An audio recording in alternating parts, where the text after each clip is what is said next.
Здравствуйте, дорогие друзья! На дворе 14 октября 2020 года, и мы начинаем второй эфир, посвященный матчу Гарри Каспаров-Владимир Крамник, который состоялся в Лондоне в 2000 году. Сегодня у нас в гостях, собственно, виновник торжества, так сказать, 14-й чемпион мира Владимир Крамник. Добрый день всем. Добрый день, Володя. И на данный момент два его секунданта в матче на первенство мира. Это хорошо знакомый нашим зрителям Евгений Бореев. В новой роли сегодня выступает. И Жоэль Латье.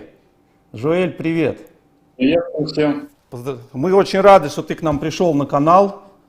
Ты нас смотришь, Жоэль, иногда? Или ты за шахматами вообще не следишь? Я за шахматами не сильно слежу, но вас я обязательно смотрю, конечно. Все, это нормально. Это да, нормально. но надо Жоэля, наверное, представить, да, зрителям. Да, Жоэль Латье, многократный чемпион Франции, один из сильнейших шахматистов Европы, мира, наверное, входил в... Жоэль, какой у тебя... Куда ты входил? В 20, в 30 лучших шахматистов мира? Я точно не знаю твою биографию. Если память не изменяет, самое лучшее место было 12-е в мире. Да. В общем, это элитный шахматист, который много лет выступал в топ-турнирах. Я вот знаю партии Жоэля из турнира в Монако, знаю, что он всех в детских чемпионатах разрывал. В частности, чемпион мира был до 20 лет, да? Да, чемпион мира до 20 лет. В общем... И очень важно сказать, что один из немногих, а может быть даже двух всего профессиональных шахматистов, которые имеют положительный счет встреч классических шахматы с Гарри Каспаровым. Да. А сколько раз вы играли, Жоэль? Мы играли в 10 партиях, по классике. Из 10 партий у тебя +1 с ним, да? Да, 2 победы, 1 поражение и 7 ничьих, соответственно. Вот так вот. Ну, как я всегда говорю, мы другие контроли времени не рассматриваем. Не рассматриваем. Не берем. А у тебя какой счет, Володь? У меня такой же, тоже +1 в классику. Ну, побольше мы играли, мы под 100, наверное, сыграли партии, я не считал, но может меньше, но много, не 100, наверное, но штук 60-70, наверное, сыграли. По-моему, я типа 6 выиграл, 5 проиграл, вот так. И там ничьих много. Понятно. В общем, а кто еще, по-моему, Апсахис, да? Уже не будем спрашивать, да, какой? Уже не будем спрашивать, какой счет у Жени, да? Не, уже не будем спрашивать. Не стоит. Пусть сами зрители посмотрят. Сегодня не о нем речь идет. Ну хорошо, давайте обратимся к событиям уже 2000 года. Мы закончили предыдущий эфир на том, что Владимир нам рассказал, как, собственно, откуда из ниоткуда возник этот матч. И, насколько я помню, вы договорились в Линарисе, что этот матч состоится, соответственно, это весна 2000 года, после чего были подписаны все документы, формальности, контракт, и ты пошел готовиться, да, Володь? Да, ну не в Линарисе, да, в Монако, там даже чуть после, в начале апреля было. Ну, может быть, я не знаю, чуть-чуть короткое отступление о контракте, да, потому что это важно в свете следующих событий, последующих. Вот всей этой истории с матч-реваншем, с моим убеганием трусливым от матч-реванша и так далее и тому подобное. Ну, я, в принципе, уже рассказывал эту историю не раз, но... на самом деле, может быть, не все знают, а многие те, кто это слышали, но закрывают уши, потому что им не хочется воспринимать, так сказать, менять свою точку зрения по этому вопросу. Ну, конечно, ни от кого я не убегал. Дело в том, что контракт, который был, кстати, написан Каспаровым, предложен Каспаровым, да, это был не контракт только на матч на первенство мира. Вообще-то это был 4-летний контракт на 2 последующих цикла на первенство мира. По-моему, это компания Brain Games и инвесторы, они, кроме этого матча на первенство мира, который мы играли с Каспаровым, они брали обязательство организовать 2 следующих цикла матча на первенство мира с турниром претендентов, отбором матча на первенство мира, с, по-моему, общим там, призовым фондом 4 миллиона или больше на все.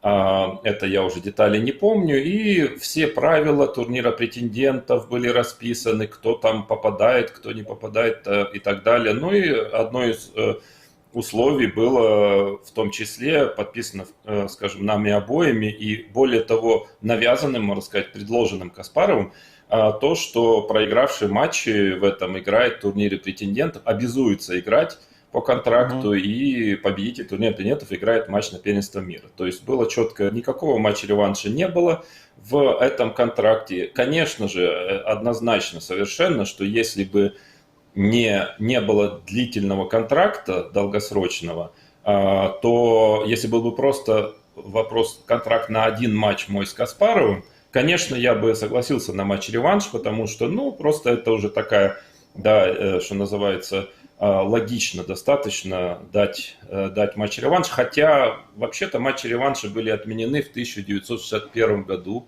Насколько я помню, был последний матч-реванш. С тех пор их не было.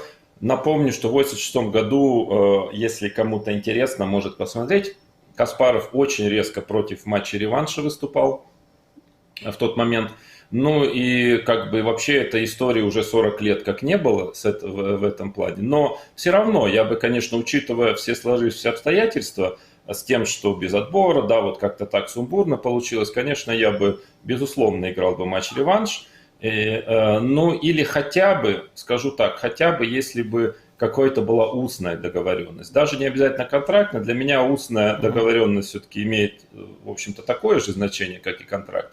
Но вообще речи об этом не было, то есть и, соответственно, в общем-то, контракт был очень длительный и такой масштабный, да, то есть и учитывая то, что, в принципе, ну, во-первых, я не думал особо о том, что буду делать, если я выиграю матч, как бы, да, по мере поступления уж собирался думать об этом, но в любом случае, как бы была четкая договоренность, которая была подписана, предложена и подписана в том числе Каспаровым, и вся эта потом история, связанная с тем, что я там убегаю от матч-реванша, ну это потом я еще попозже, может быть, в следующем нашем эфире, когда мы будем о нулевых годах говорить, там тоже много всего происходило, я более подробно еще расскажу, но в принципе суть в том, что я всего лишь четко выполнял условия контракта, подписанного нами обоими, предложенным Каспаровым, утвержденным Каспаровым, и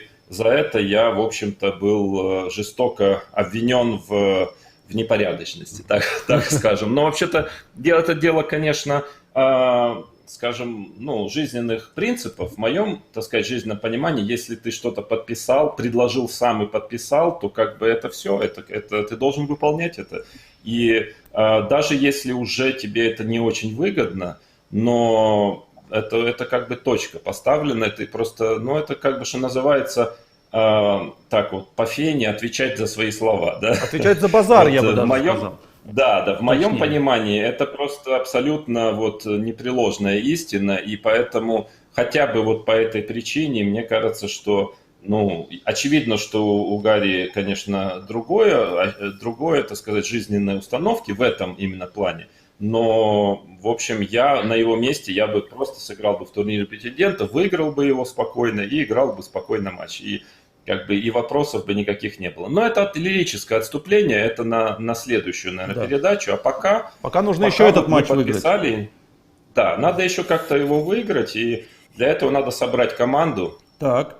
И по каким принципам ты ее... Вот я хотел тебя спросить такой более конкретный вопрос. Ты в предыдущем эфире говорил, что у команды Каспарова, в которую ты входил на матче 1995 года с Анандом в Нью-Йорке, не было сильных шахматистов. Вот складывается такое ощущение, что ты как-то формировал по обратному принципу команду, ты по сути взял только сильных шахматистов. Ну, вообще-то это разумно брать сильных шахматистов на такой матч, да, серьезный с Каспаровым, во-первых. Во-вторых, нет, это был не единственный принцип и даже не главный. Наверное, я мог бы взять кого-то и послабее. То есть, в принципе, было, конечно, личное отношение хорошее, это очень важно. Скажем, ну, чтобы, по крайней мере, твои секунданты за тебя болели, что далеко не всегда случается, да. И у меня было ощущение, что все-таки вот 3 моих секунданта, это же Латье, Евгений Бореев и Мигель Ильеско, все-таки они за меня болели, и это уже плюс. Потом работоспособность, безусловно, то есть я всегда много работал сам и требовал того же самого от своих секундантов, тренеров, то есть я понимал, что человек должен уметь работать, ну и хороший класс, класс, надежность в плане человеческом, то есть хотя я не подозревал там каких-нибудь подходов со стороны, так сказать, лагеря соперников, но тем не менее, на всякий случай это всегда не помешает. Да, вот по этим принципам, в общем-то. А вы работали на до самом матча деле, вместе, Володь? С кем-то из Да, конечно. участников? Ну, я думаю, что мы начали, когда мы начали работу? По-моему, где-то уже в конце апреля, наверное. Нет, я имею в виду до 2000 года. У тебя был вот опыт работы с Жоэлем и Женей? Какие-то сборы вместе? Да. Да, был. Жоэль мне помогал на матче претендентов с Гельфандом, например. И мы еще какие-то сборы проводили временами до этого. С Женей мы время от времени, но вообще-то мы жили рядом, там, в 10-15 минутах ходьбы. Так что мы частенько там занимались в Москве. Поэтому мы частенько занимались, какие-то сборы вместе были на сборах. Так что опыт работы был. С Мигелем Ильескосом тоже, он со мной часто меня секундировал в Линарисе, и тоже с ним был опыт работы, да, потому что это, конечно, важно, чтобы ты как-то уже знал, как человек работает, что от него ждать и так далее. Жоэль, у меня к тебе вопрос такой. Вот это был первый твой, и я так понимаю, что последний опыт работы на матче на первенстве мира. Ты вообще вот как оценивал шансы Володи в матче? Как вообще ты подходил к этому матчу? С какими ощущениями? Даже не к матчу, а к подготовке к этому матчу. Ну, на самом деле, я понимал, что матч будет крайне, скажем, сложный для Каспарова, потому что я понимал, что на данный момент это точно был для него самый, я имею в виду Володя, был самый неудобный соперник. Не только потому, что это, в принципе, отражалось в счете между ними, но еще и по стилю, по психологии, потому что он был одним из немногих шахматистов вот этой элиты, который, в принципе, играл с Каспаровым так же, как он играл со всеми другими, да, то есть он как бы и не боялся с ним играть, и как бы не робел перед ним и так далее. Поэтому я считал, что шансы есть и хорошие. Я не давал даже для себя никаких прогнозов. Я считал, что матч примерно равный. И что, конечно, быть в гуще событий будет фантастически интересно. Поэтому, конечно, когда Володя мне предложил присоединиться к команде, я хорошо помню, это была дискуссия там вечером во время турнира, уже ближе к окончанию турнира в Монако. Вот он мне как-то рассказал, что такое предложение поступило, и ему было бы интересно, чтобы я там включился в команду. Я, естественно, недолго не думал и согласился сразу. Жень, а вот ты на тот момент, в общем-то, уже входил в мировую элиту, у тебя своя карьера, свои дела. Ты тоже не раздумывал? Или бессонными ночами думал, зачем мне все это нужно? Не, конечно, не раздумывал, потому что для меня всегда было трудно найти стимул заниматься шахматами. К тому моменту я уже много лет играл в шахматы, 15 лет. Мне надоело, в общем-то, как играть в шахматы, так и заниматься шахматами, даже не знаю, что больше. И здесь, так как я человек ответственный, тут как бы ты подписываешься, как говорит Володя, контракт, кровью расписываешься, и, соответственно, ты должен будешь сидеть и что-то делать, заниматься шахматами. Что бы ты ни делал, это всегда на пользу, всегда засчитывается, шахматы засчитывают. Соответственно, я с этой точки зрения считал, что вот так меня заставит это заниматься, потом ты будешь на сборе, соответственно, будешь, у меня там детям было 5-7 лет, они хорошо там плешь ели, поэтому уехать на полгода из семьи, это всегда было хорошо, поэтому понятно. У всех разные мотивации. Да, я тут так... Если суммировать, как я понимаю, один из любопытства, второй, чтобы из дома сбежать. Да. То есть я об этом не знал, вот такие откровения. А ты хотел чемпионом мира стать, у всех свои задачи. Да, я-то думал, ребята, шучу. Володь, а ты с кем-то Ну, у меня еще много. консультировался до матча? Ну, такие вот общие представления, чтобы иметь о матче на первенстве мира, вообще, что это такое? Да нет, я примерно себе представлял. Во-первых, я все-таки секундировал Каспару в 95 году, и понимание примерное было. Но я еще, надо сказать, что еще пару сборов провел. Один с Петей Свидлером, ну, таких тематических. С Петей мы, по-моему, занимались шотландской чуть-чуть, итальянской, вот всякими там Е4, Е5 за черных разными боковыми дебютами. Да, и я еще провел один, а может даже два, по-моему, все-таки один, но длинный сбор с Сергеем Долматовым в августе. Мы этот вот берлинский эндшпиль вместе смотрели, потому что Сережа все-таки он очень, ну, мы с ним работали в 90-х, он все-таки очень хороший эндшпилист, и в общем-то, решил, что с ним, наверное, будет неплохо посмотреть берлинский эндшпиль. Вот больше ни с кем не работал, хотя мой соперник потом меня обличал в том, что были там и Морозевич, там откуда-то подтянулся, и Ткачев почему-то, я тогда вообще его лично практически не знал. То есть, ну, на самом деле никаких Морозевичей, Ткачевых не было, и никого больше, вот кроме этих людей, которых я назвал, больше не было. А как ты... Если я помню правильно, извиняюсь, если я помню правильно, еще подлец Гельфанд, по словам Гарри Кимовича. Да, что-то еще Гельфанд был, но на самом деле нет, в сборе у нас мы не работали перед матчем, в сборе мы просто, у нас была довольно долго такая вот кооперация, мы... Ну, в 90-х мы частенько друг у друга спрашивали какие-то направления, даже вот, то есть у нас была такая, основанная на честном слове, то есть без всяких контрактов, то есть была такая кооперация. Где-то вот какие-то вещи я у него спрашивал, которые он хорошо знает, он мне рассказывал там что-то он у меня спрашивал, я у него рассказывал. То есть мы так немножко делились какими-то разработками общими, но это не было к матчу с Каспаровым. Абсолютно, то есть это на самом деле была такая вот мы могли время от времени, раз в 2 недели созвониться, вот он там какой-то турнир сыграл, там какие-то пару у него вещей, вопросов, а у меня за эти 2 недели свои накопились. И вот как-то так мы чуть-чуть помогали друг другу, что называется. Вот это такая работа была, никаких сборов, то есть в подготовке к матчу на первенство мира Боря не участвовал никоим образом. Володя, а как вообще ты вот общую стратегию составлял на матч? Вот что ты ждал от матча, как ты готовился к нему? Вот именно даже не с точки зрения дебюта, а вот общего развития событий. Ты какие-то сценарии намечал себе или просто там такая плотная подготовка в дебюте, главное там выйти на свои позиции и не давать Каспарову его игру, которая ему комфортна? Вот как вообще родился берлинский эндшпиль, из какой как бы концепции это все родилось? Да, честно говоря, большой концепции-то не было. Главная концепция все-таки при любой подготовке к матчу на первенство мира – это все-таки войти в очень хорошую форму, хорошо поработать, наработать идеи и быть в отличной форме во время матча. Вот это основная концепция, скажем, 80% всей концепции заключается в этом, да.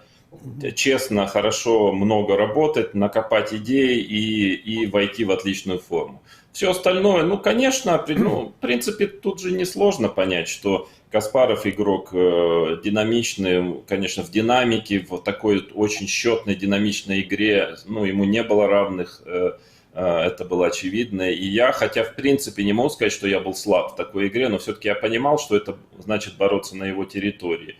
Нельзя сказать, что это был какой-то бином Ньютона, это понять. Я при этом позиционный игрок был, хорошо защищался в этот момент, хорошо играл эндшпиль в целом, да. То есть как раз вот, ну, дело в том, что есть разные матчи на первенство мира, то есть вот бывает, что соперники как бы накладываются друг на друга, да, то есть сильные и слабые стороны накладываются. Вот я бы назвал матч Карлсон-Корякин очень вот таким характерным в этом плане, да, то есть, скажем, то, что является сильной стороной Карлсона, это является, скажем, игра в этих позициях, в том числе является сильной стороной Корякина. и наоборот, да, там, где Карлсон послабее, там и Корякин послабее. То есть бывает вот такое, вот такие соперники, а бывает очень диаметрально противоположное, да. То есть тут было, ну, или не совсем диаметрально, но все-таки, когда очевидно, что в позиционной игре, в таких в нюансах, в эндшпилях я был, ну, точно не слабее, как минимум, это я понимал и до матча. А в динамике, в такой острой динамичной игре инициатива, тут, конечно, уже преимущество было на его стороне. И в таких случаях намного легче стратегию вырабатывать, она довольно очевидная. Другое дело, что довольно сложно ее воплощать. Да, для этого нужно все-таки, потому что твой соперник тоже это понимает и тоже пытается склонить, так сказать, течение матча именно вот на свою территорию, да, перевести. Поэтому, в принципе, выработка стратегии не была очень сложной. А берлинский эндшпиль как возник, да он меня давно уже смущал, что это называется. Мучил, да, мучил, потому что мне всегда казалось, вот так я на позицию смотрел, после размена ферзей, но она все-таки основная, да, тогда была, по крайней мере. Да, и сейчас, наверное, остается. Мне всегда казалось, что я не понял, почему у черных так уж сильно хуже должно быть, а вообще не понятно, почему хуже это должно быть. Потому что структурно у них все хорошо, есть два слона. Все-таки пешка стоит на Е5, а не на Е4, что означает, что белопольный слон очень сильный. Но на самом деле тут, я думаю, потом это анализировал, и я думаю, что тут была некая еще, так сказать, мне помог некий оптический обман. Потому что в то время чаще всего короля тут же отводили на Е8. И вот оптически эта позиция выглядит здорово, потому что ты, ну, где-то на подсознании ты еще не учитываешь тот фактор, что рокироваться не можешь. Да, потому что если ты мог бы рокироваться, у черных, наверное, просто получше позиция была бы. И вот за счет этого, может быть, оценка такая, внешнее ощущение позиции, оно более благоприятное, чем она есть на самом деле. Я вот потом так думал. И, соответственно, ну, мне всегда казалось, что он не такой уж беспросветный. И я понимал, что Каспарову это очень, ну, это очень хорошо по стилю, это то, что нужно с ним. И поэтому дальше был стоял вопрос в том, чтобы начать его изучать и понять, ну, потому что если он объективно просто хуже, то как ни крути, долго это не сработает, да. То есть, но то, что это надо проверить, и это, если это будет не так плохо, то это самый удачный выбор с ним на тот момент, я считал это, ну, довольно очевидным. А как у вас проходила подготовка? Вот сколько сборов было, где собирались, как работа была построена? Честно говоря, я не могу сказать, что я так уж хорошо помню, ну, потому что у меня все-таки было, я же распылен был, у меня было 3 человека.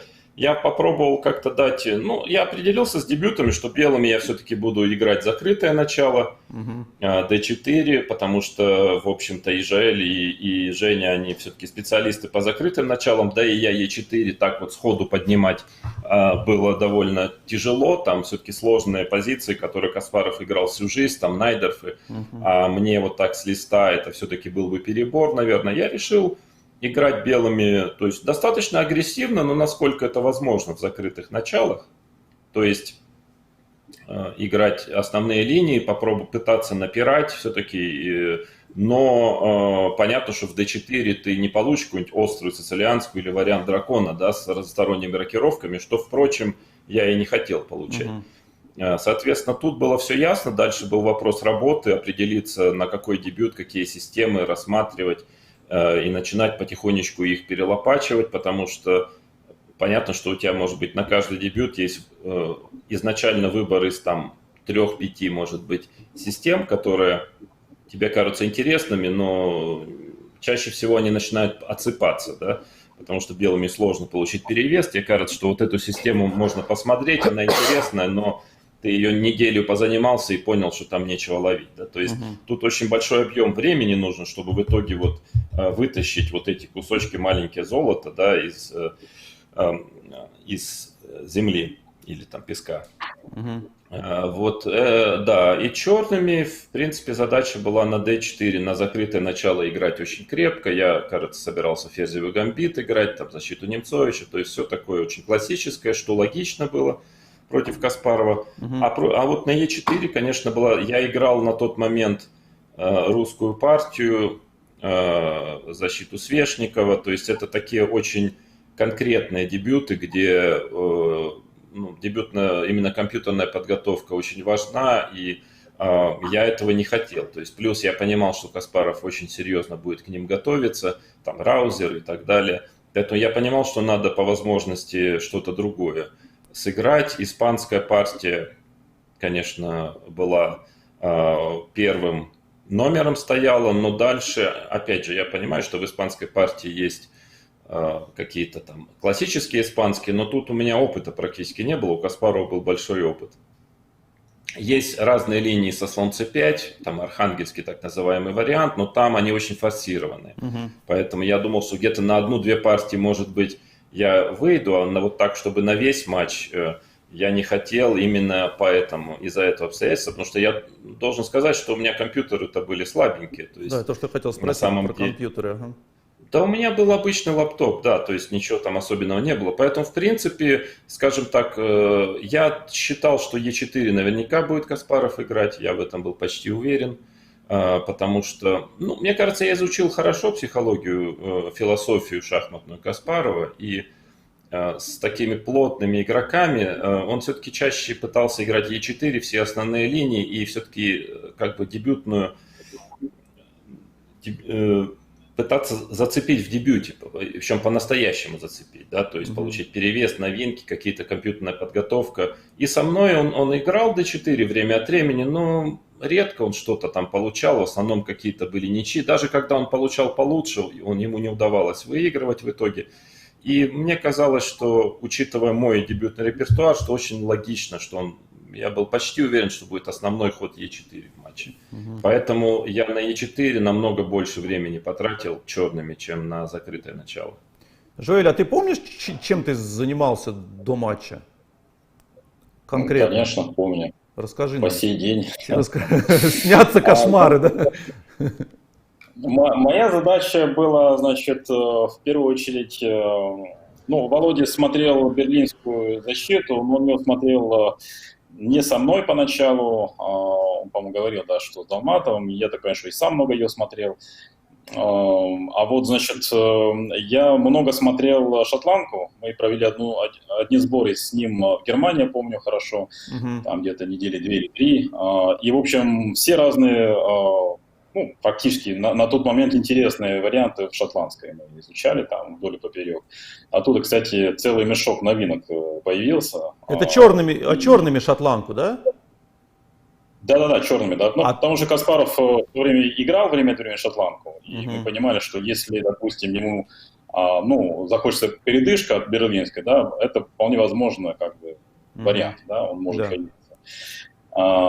И на самом деле я думаю, что Каспаров наверняка об этом думал, когда он впервые столкнулся с берлинской, и у него особо ничего не получалось. Я думаю, что он думал об этом, но он правильно почувствовал, что действительно мы немало работали над этим. И более того, я скажу, что так много интересных новинок было, причем и слон c5, и в коне f6, да, вот после еды конь d4, вот в этих двух вариантах, и там мы смотрели, что после матча я начал играть e5. Просто я ждал, что кто-нибудь со мной сыграет шотландскую. Я даже ради этого был готов рисковать. И если кто-то пойдет с b5, пришлось бы играть в берлинскую, ненавистную, потому что другого дебюта у меня не было на испанскую партию. Вот. И у меня, по-моему, один раз это получилось. Кто-то сыграл со мной шотландку, я выиграл партию. Так что я был очень рад, что все эти страдания были не зря.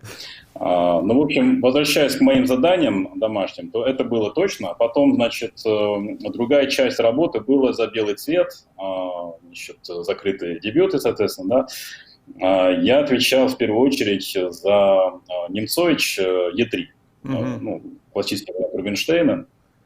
Это должно было быть небольшим сюрпризом для Каспарова, потому что Володя немного его играл бы матча.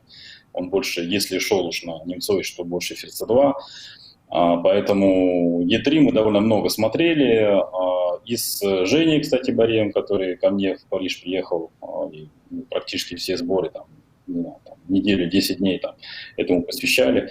Поэтому это было два больших блока работы для меня. Грюнфельд не моя заслуга. Это, значит, Володя уже работал над этим с Мигелем, по-моему. Да, извини, Жаль. Да, Грюнфельд был Мигель, да. С Желем мы еще Староиндийскую смотрели, по-моему, да? Мы на сборах были где-то в Подмосковье, по-моему, с тобой, Жель, да? Мы как-то Староиндийскую изучали. Да, то есть была Староиндийская, был Грюнфельд, за Грюнфельд отвечал Мигель, а Женя за славянские, по-моему, какие-то волжские мы что-то тоже смотрели, славянские. И да, и что там еще остается у нас? Ну и я сам по всей территории, да, работал. Вот как-то примерно так было разделено. Володя, а ты вообще перед матчем, ну, больше, чем обычно работал? Ну, понятно, что больше. В каком процентном соотношении? Ты вот сколько как бы посвящал времени больше, чем если просто идет обычная подготовка к турнирам? Ну, вообще-то я и так довольно много работал, но, конечно, больше и, главное, целенаправленно. То есть был какой-то четкий план действий, что я хочу сделать, когда, с кем я, когда провожу сборы или сам чем занимаюсь. То есть так было более все расписано четко, поэтому был некий план работы, который я должен сделать, я считал. И я его вот потихонечку выполнял. То есть, ну, да, побольше, но главное был... Наверное, разница в том, что я все-таки как-то больше следил там за физической подготовкой, намного больше. Ну и в принципе много сидел на сборах. Вот что я помню, с Желем было пару сборов. Вот Германия, Подмосковье, с Женей мы, ну точно один длинный провели, я думаю, что больше. Ну плюс мы жили недалеко, часто встречались там. С Мигелем я, по-моему, сборы не проводил, но постоянно был на связи. С Петей сбор, с Витлером, с Долматовым сбор. То есть, ну, в общем, много за такой достаточно, не такой уж большой промежуток времени.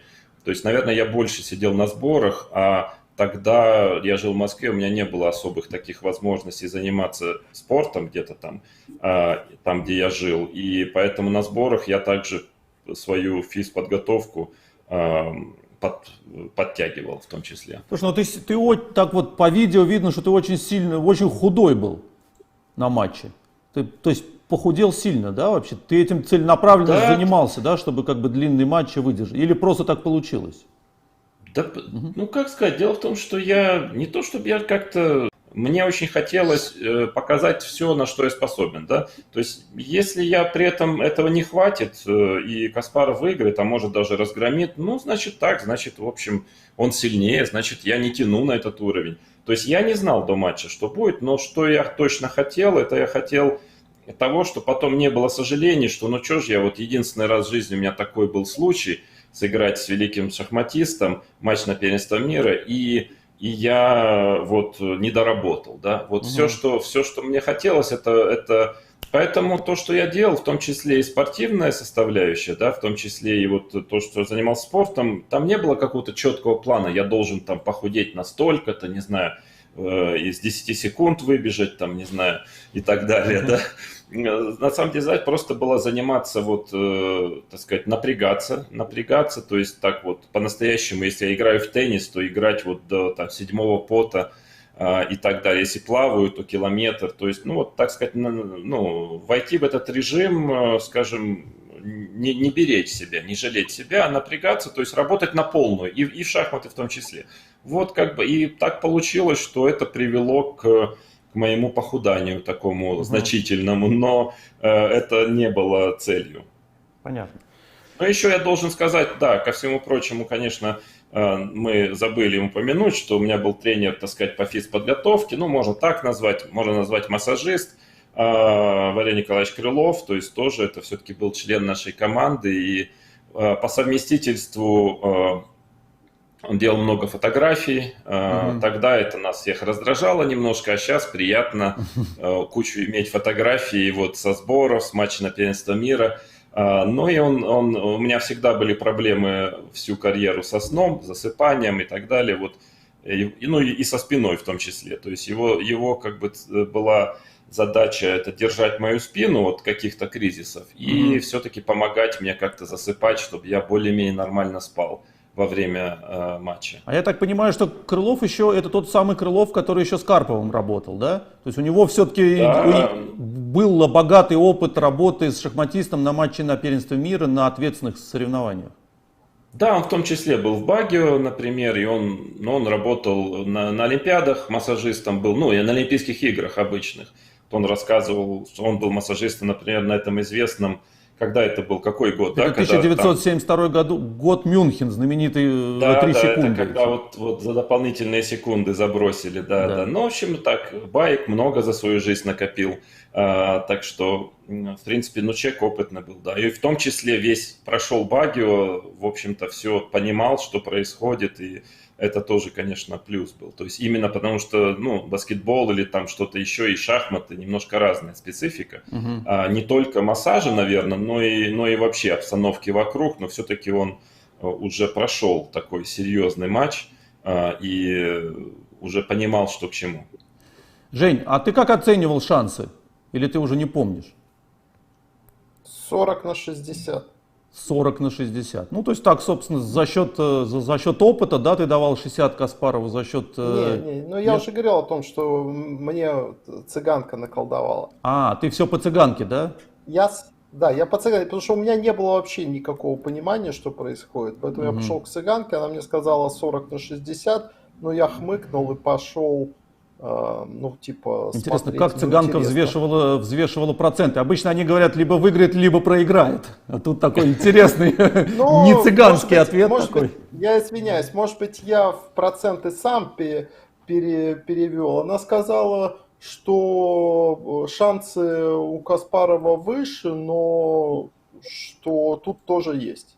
Но это мог Так сказать, она, наверное, газету, любой человек. газету прочитала Да. какой-нибудь, Спортэкспресс наверное. прочитала, да. Накануне Спортэкспресс, да, какой-нибудь Васильева Ну, статью, да, и...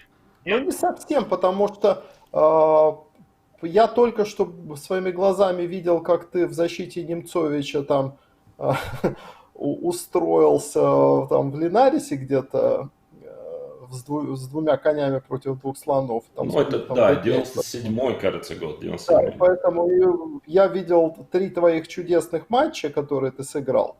Поэтому Да. ты можно, конечно, как угодно сейчас говорить о том, как-то Жаэль видел ситуацию иначе, а я, исходя из той информации, которая у меня была, в общем, Мгм. достаточно последнее время беспомощной твоей игры с Каспаровым, достаточно уверенной игры с Каспаровым и твоей, в общем, как бы сказать, ну я же видел, как ты живешь по соседству, извиняюсь. Ты не можешь там прямо Но об этом не будем, да. рассказывать. Да. А я-то знаю, я-то ситуацию взвешивал на основании там не цыганских мотивов, а у меня была полная информация о тебе и частичная информация о Каспарове. Частичная, вот так вот. И из этой у меня было там, я не видел шансов. Ну, потом цыганка как бы, ну, зародила у До меня 40 сомнения. Я дотянула до 40. дотянул, и я поехал. Мне было интересно, что... Я помню, мысль была такая, ну, значит, если цыганка, значит, наврала, я никогда цыганкам в жизни верить больше не буду. Вот и все. У меня все было просто. Но Так она цыганки так наврала, сказала, что ты не... Жень, она так Не, сказала, она что ты не нормально поймешь, сказала. наврала или нет. Да. Не, она то нормально есть, ну, сказала. Она уверяет, клиента не нормально. хотела Но терять. это же цыганка. Всегда так. Это что же? Да, это Ну, твоя не, цыганка, я-то себе так много не давал перед матчем, как 40. Это Да? как бы... Не, ну, В том-то честно и дело. говоря, я вообще не думал об этом. Не знаю, что там, это же какая-то ерунда. То есть думать, вот как игроку, да, вот начинать играть, и ты думаешь, а у меня 30% или 35%, а может даже 42%, да? Мгм. Но это же глупость. То есть, на самом деле, вопрос был в том, есть у меня шансы выиграть или нет у меня шанса выиграть, да? Скажем так, если они ниже 10%, понятно, что, наверное, тяжело напрягаться, да, и работать. Но я считал, что они уж точно выше 10%, а уж там 30 это или 50 или 40, мне даже это было неинтересно. То есть все, что достаточно реально уже, да, там, условно начиная, ну так, чисто условно, там, с 30%, это уже 30% не так мало. Да, то есть это из каждых 3 матчей один я выиграю, да, условно. Ну а почему тогда это не может быть именно этот матч? То есть я к тому, что дальше я не думал. Я понимал, что шансы у меня есть, я понимал, что я не фаворит, что фаворит Каспаров, что у него больше шансов, но это меня не смущало. То есть да и опять же, главное в том, что я не то, чтобы я на выигрыш настраивался, я хотел себя посмотреть. Это было, честно скажу, абсолютно внутренний челлендж, да, такой. Мне было интересно, но если можно слово «интересно» здесь употребить, то есть на что я способен в шахматах. Потому что, я до этого выигрывал много, достаточно уже какое-то количество турниров выиграл, там стабильно был шахматистом тройки, как минимум пятерки, да, уже много лет. Все это я уже прошел. А тут абсолютно новый вызов. Это же не турнир играть, где ты, допустим, с Каспаровым где-то сыграл, даже проиграл или там ничейку сделал, и пытаешься обыгрывать кого-то, кто послабее. Да? То есть всегда можно, я не говорю, что я это делал так, но всегда как-то так можно держаться наверху, если у тебя достаточный класс, довольно долго. А здесь ты играешь матч из 16 партий, действительно с великим шахматистом, с лучшим шахматистом современности, и тут ты не убежишь никуда. Сделаешь там ничью белыми, там как-то сразу, да, распишешь, дальше черный будешь играть. То есть это такой тест, который четко очень показывает, кто ты есть в шахматах. То есть мне было вот интересно, то есть я уже понимал, что я достаточно, хороший, сильный шахматист, топовый, да. Но вот мне было безумно интересно понять на фоне вот Каспарова в этом матче, чтобы понять, что я смогу ли я, например, на равных бороться. То есть я не исключал варианта, что там он меня уничтожит просто совершенно. Тоже возможно, потому что я же не играл никогда матчи на первенство мира. Я понимал, что когда Каспаров готовится к матчу на первенство мира несколько месяцев, это не совсем то же самое, чем когда он готовится к турниру, к тебе денек, там, два что-то посмотрит. Я не знал, может быть, на равных буду бороться, может быть, так достойно проиграю, но без особых шансов. Понятия не имел, но мне хотелось, чтобы было ощущение после матча, что вот я знаю, что я сделал все, что мог, и вот этот результат, он объективный. Я не тяну я, или наоборот, вдруг оказалось, что тяну. Вот и все. А так, честно говоря, для меня это был главный вызов. Намного больше, чем какой-то возможный выигрыш матча. Хотя, конечно, это понятно, что это было мечтой какой-то, но это оставалось где-то на задворках сознания. Понятно. Жоэль, а ты помнишь Володю перед матчем? Вот как он себя чувствовал? Нервничал, не нервничал, спокоен был, как удав? Или тарелками бросался в стенку от волнения? Да нет, он был очень спокойный, впрочем, он всегда спокойный, он и сегодня спокойный, он просто такой человек. Поэтому в этом смысле у него не было никакой особой нервозности. Нет, наверное, он был, то, что я замечал, то, что он был более собран однозначно, это правда. И была действительно вот эта физическая трансформация, потому что я его достаточно долго не видел, после нашего последнего сбора и до нашей всеобщей встречи в Лондоне. И прошло, наверное, месяца 2 или 3, я не помню точно, там мы просто были постоянно на связи по телефону. А вот когда я его увидел в Лондоне, он был другим, да, то есть, ты сказал, что он похудел, он действительно похудел, он не только похудел, он выглядел намного свежее, чем обычно. То есть, было ощущение, что он выглядел как раз на свои 25 лет, да, он же до этого всегда выглядел старше, чем свой возраст. А тут он выглядел просто свеженький такой, бодренький. Вот. И это было приятно видеть, да, то есть был большой запас энергии, это чувствовалось. Что для Володи всегда была проблема, на самом деле. То есть с шахматной точки зрения все было хорошо и на высоком уровне, а в плане физической, запаса прочности, да, иногда бывали проблемы. Женя, а у тебя какие воспоминания? Я правильно... Володь, извини, пожалуйста, сейчас. А я правильно понимаю, что вы все вместе собрались только в Лондоне уже перед матчем? Или у вас был какой-то общий сбор? Все вместе вот так, чтобы троем тренера, да. Но я провел сбор, я наврал, конечно, по поводу Мигеля Лескаса. Конечно, последний сбор перед матчем был в Испании, на море, на Мальорке. Мы проводили, я был с Валерием Николаевичем Крыловым и с Ильескасом. Да, в то время, пока Женя и Жоэль ходили по парижским музеям и наслаждались круассанами. То есть мы в это время были на Мальорке, и очень длинный был сбор, почти месяц. Я там сидел, и там вот я очень сильно поднял физическую форму, потому что, помню, было жарко, это же был все-таки сентябрь, там еще довольно жарко. И каждый день я мучил Мигеля на теннисном корте, так вот еще часиков в 11 утра, то есть так, чтобы было хорошо за 30, кепку надевал, и часа полтора мы вот так плотно бегали, потом я еще плавал в море, то есть вот там я достаточно серьезно и похудел, и форму набрал, и я пытался на этом сборе вот действительно именно физически, так сказать, до упаду работать, то есть я и вот где-то приходил, потом был какой-то сон перед обедом, потому что я просто падал практически, и потом мы после обеда занимались шахматами уже. Понятно. Ну что, я предлагаю перейти к основной части нашего марлезонского балета, посмотреть партии. У нас тут и зрители наши просили, чтобы мы перешли к партиям.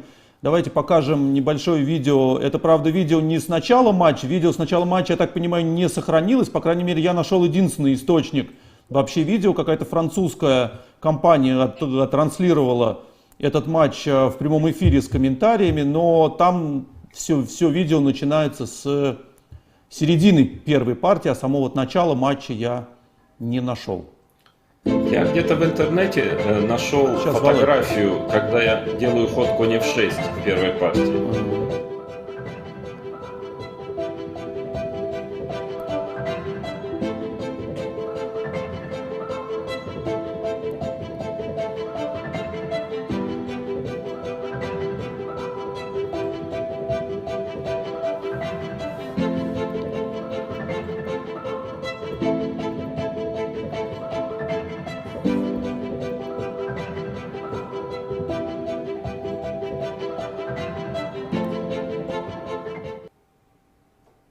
Ну, это, я так понимаю, начало второй партии, наверное, ну или какой-то. Наверное, второй, какой-то да. четный. Наверное.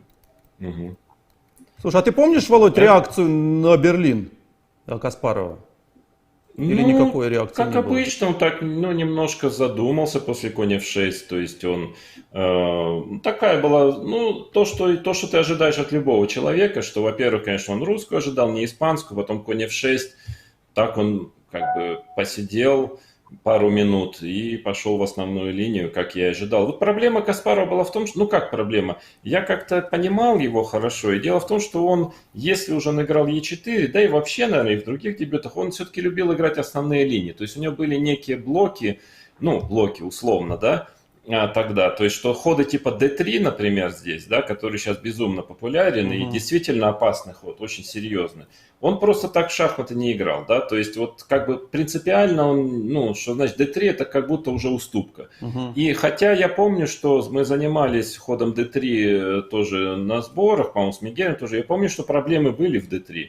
Мы что-то очень все непросто было. В общем, я помню, что меня немножко опасался хода D3, но я в то же время понимал, что, скорее всего, Каспаров так не пойдет. Скорее, он же шотландскую будет играть, то есть он любит играть основные линии.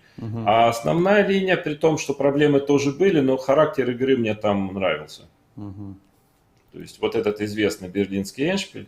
Могу сказать, что тогда, в принципе, играло только два таких приличных, более-менее гроссмейстера. Это эндшпиль, это Алмаши, Золтан Алмаши и Леша Александров.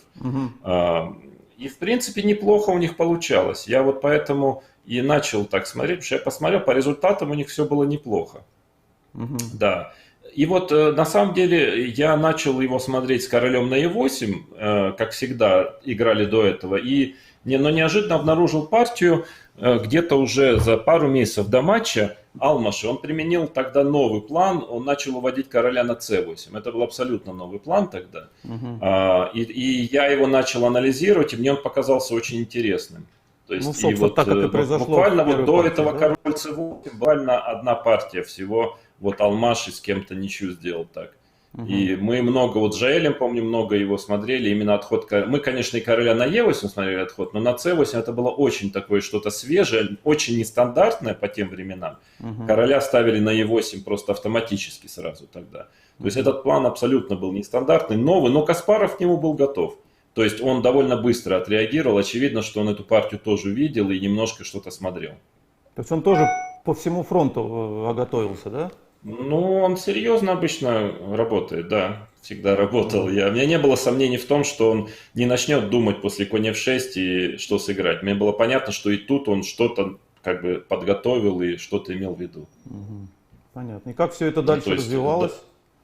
Ну, идея в том, что на самом деле это до сих пор очень популярно. И, кстати, до сих пор неплохо стоит за черных, пока белые не могут так вот, ну, они попыток много предпринимают, но на данный момент черные держатся в этом варианте по-прежнему, через 20 лет. Но он очень опасный, конечно. То есть проблема позиции черных в том, что им надо соединить ладьи. То есть если ладья была бы вместо А8 на Е8, то у них просто получше была позиция. Два слона, все шикарно. Но главная проблема всего варианта – это соединение этих ладей. И, в общем-то, ни одна бессонная ночь была проведена моими секундантами, чтобы как-то их куда-то пристроить, эти ладьи, в конце концов. То есть в черных идея как-то концептуально план черных это поставить, убрать куда-то слона, поставить c5 где-то, короля на b7, слона на e7 и наконец развить эти ладьи. Но за это время белые обычно пытаются провести e6 и, учитывая вот эту дисгармонию и недостаток развития черных, пытаются, в общем-то, быстро прорваться в центре, или коня на f4. Другой план – это надвинуть пешки, g4, f4, убирать коня f5. То есть у белых масса опасных планов, поэтому игра очень-очень тонкая здесь. То есть черный один ход в сторону, и просто это лавина пешечная, или там проводит e6 и просто разваливается позиция. Поэтому, конечно, она опасна. А особенно тогда, когда еще не было теории. Часто уже все знают типовые идеи, то, что она в принципе запас прочности есть. Тогда в этом не было уверенности и, в общем-то, очень рискованная была позиция по тем временам. Да, ну и вот конь Е7 какой-то тонкий ход, да. Вот очень важно коня на F4, да, не пустить, конь G6. То есть очень такая профилактическая тонкая игра идет. Черные, конечно, хотят ладьи соединить, но им надо очень много профилактики сделать, чтобы защититься от всех возможных опасных планов, и уже потом начинают они, наконец, развиваться. То есть такая игра не очень нестандартная, сейчас-то уже все привыкли, а по тем временам крайне нестандартная игра, выглядит ужасно, что Женя мне неоднократно, так сказать, напоминал, да? О чем. Да, но, как ни странно, не так просто белыми извлечь выгоду из огромного преимущества в развитии. Женя, а ты не рекомендовал? Да, извини, Жень.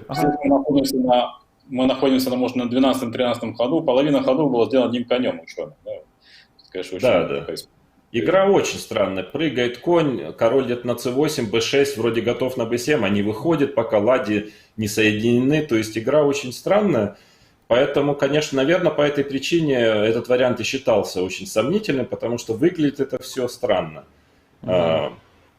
Сейчас это уже все привычно, уже все это делают, все знают, уже как бы совсем другая ситуация, конечно. Тогда это играть, это как по минному полю было ходить, потому что абсолютно, я уже не говорю про то, что компьютеры там, скажем, давали там под единицу белым в этой позиции, а во-вторых, ты же понимаешь, отлично понимаешь, что если тебе прорвут Е6, ты где-то на темп не успеешь, белые успеют как-то прорвать, то партию ты проиграл, по сути. То есть, конечно, риск серьезный, но и работа была проделана серьезная, чтобы все-таки понять, что не так просто это белым сделать. Конь Е1. Здесь Каспаров начал задумываться. То есть, до этого, мне кажется, там ладья D1, конь Е2, он немножко думал, но в целом это он выставил достаточно уверенно. Здесь он начал думать, да, потому что, видимо, подготовка заключалась в том, что вот он план наметил где-то при случае коня на f4, если не получится пешки надвигать, да, что логично, да, и тут он начал вот думать, как именно конкретно это сделать. Мне кажется, уже над конь Е1 он задумался, да, идея белых, конечно, начинать двигать пешки, то есть у белых несколько идей, f4, f5, еще конь d3, конь f4 потенциально. Опять же, от черных требуется очень точная игра, чтобы не попасть под эту пешечную лавину и, в общем-то, не проиграть очень быстро.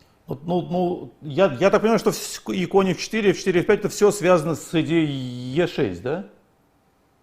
В том или ином скажем так, если белые надвинут f4, f5 и g4, то просто у черных вообще полей не останется для фигуры. Это уже дальше дело техники будет. То есть черным надо успеть или от этого защититься, или быстро напасть на какую-то контр-игру создать на короля. То есть очень такая игра очень сложная в том плане, что она и позиционная, и в то же время очень много считать надо, потому что надо все время быть уверенным, что ты темп в темп успеваешь или создать контр-игру, или застопорить. Вот эта партия, она, кстати, такая очень наглядная в том плане, что вот я всю партию на одном темпе, да, удержался. А казалось, что это была такая простенькая ничья какая-то, но на самом деле все держалось на одном темпе.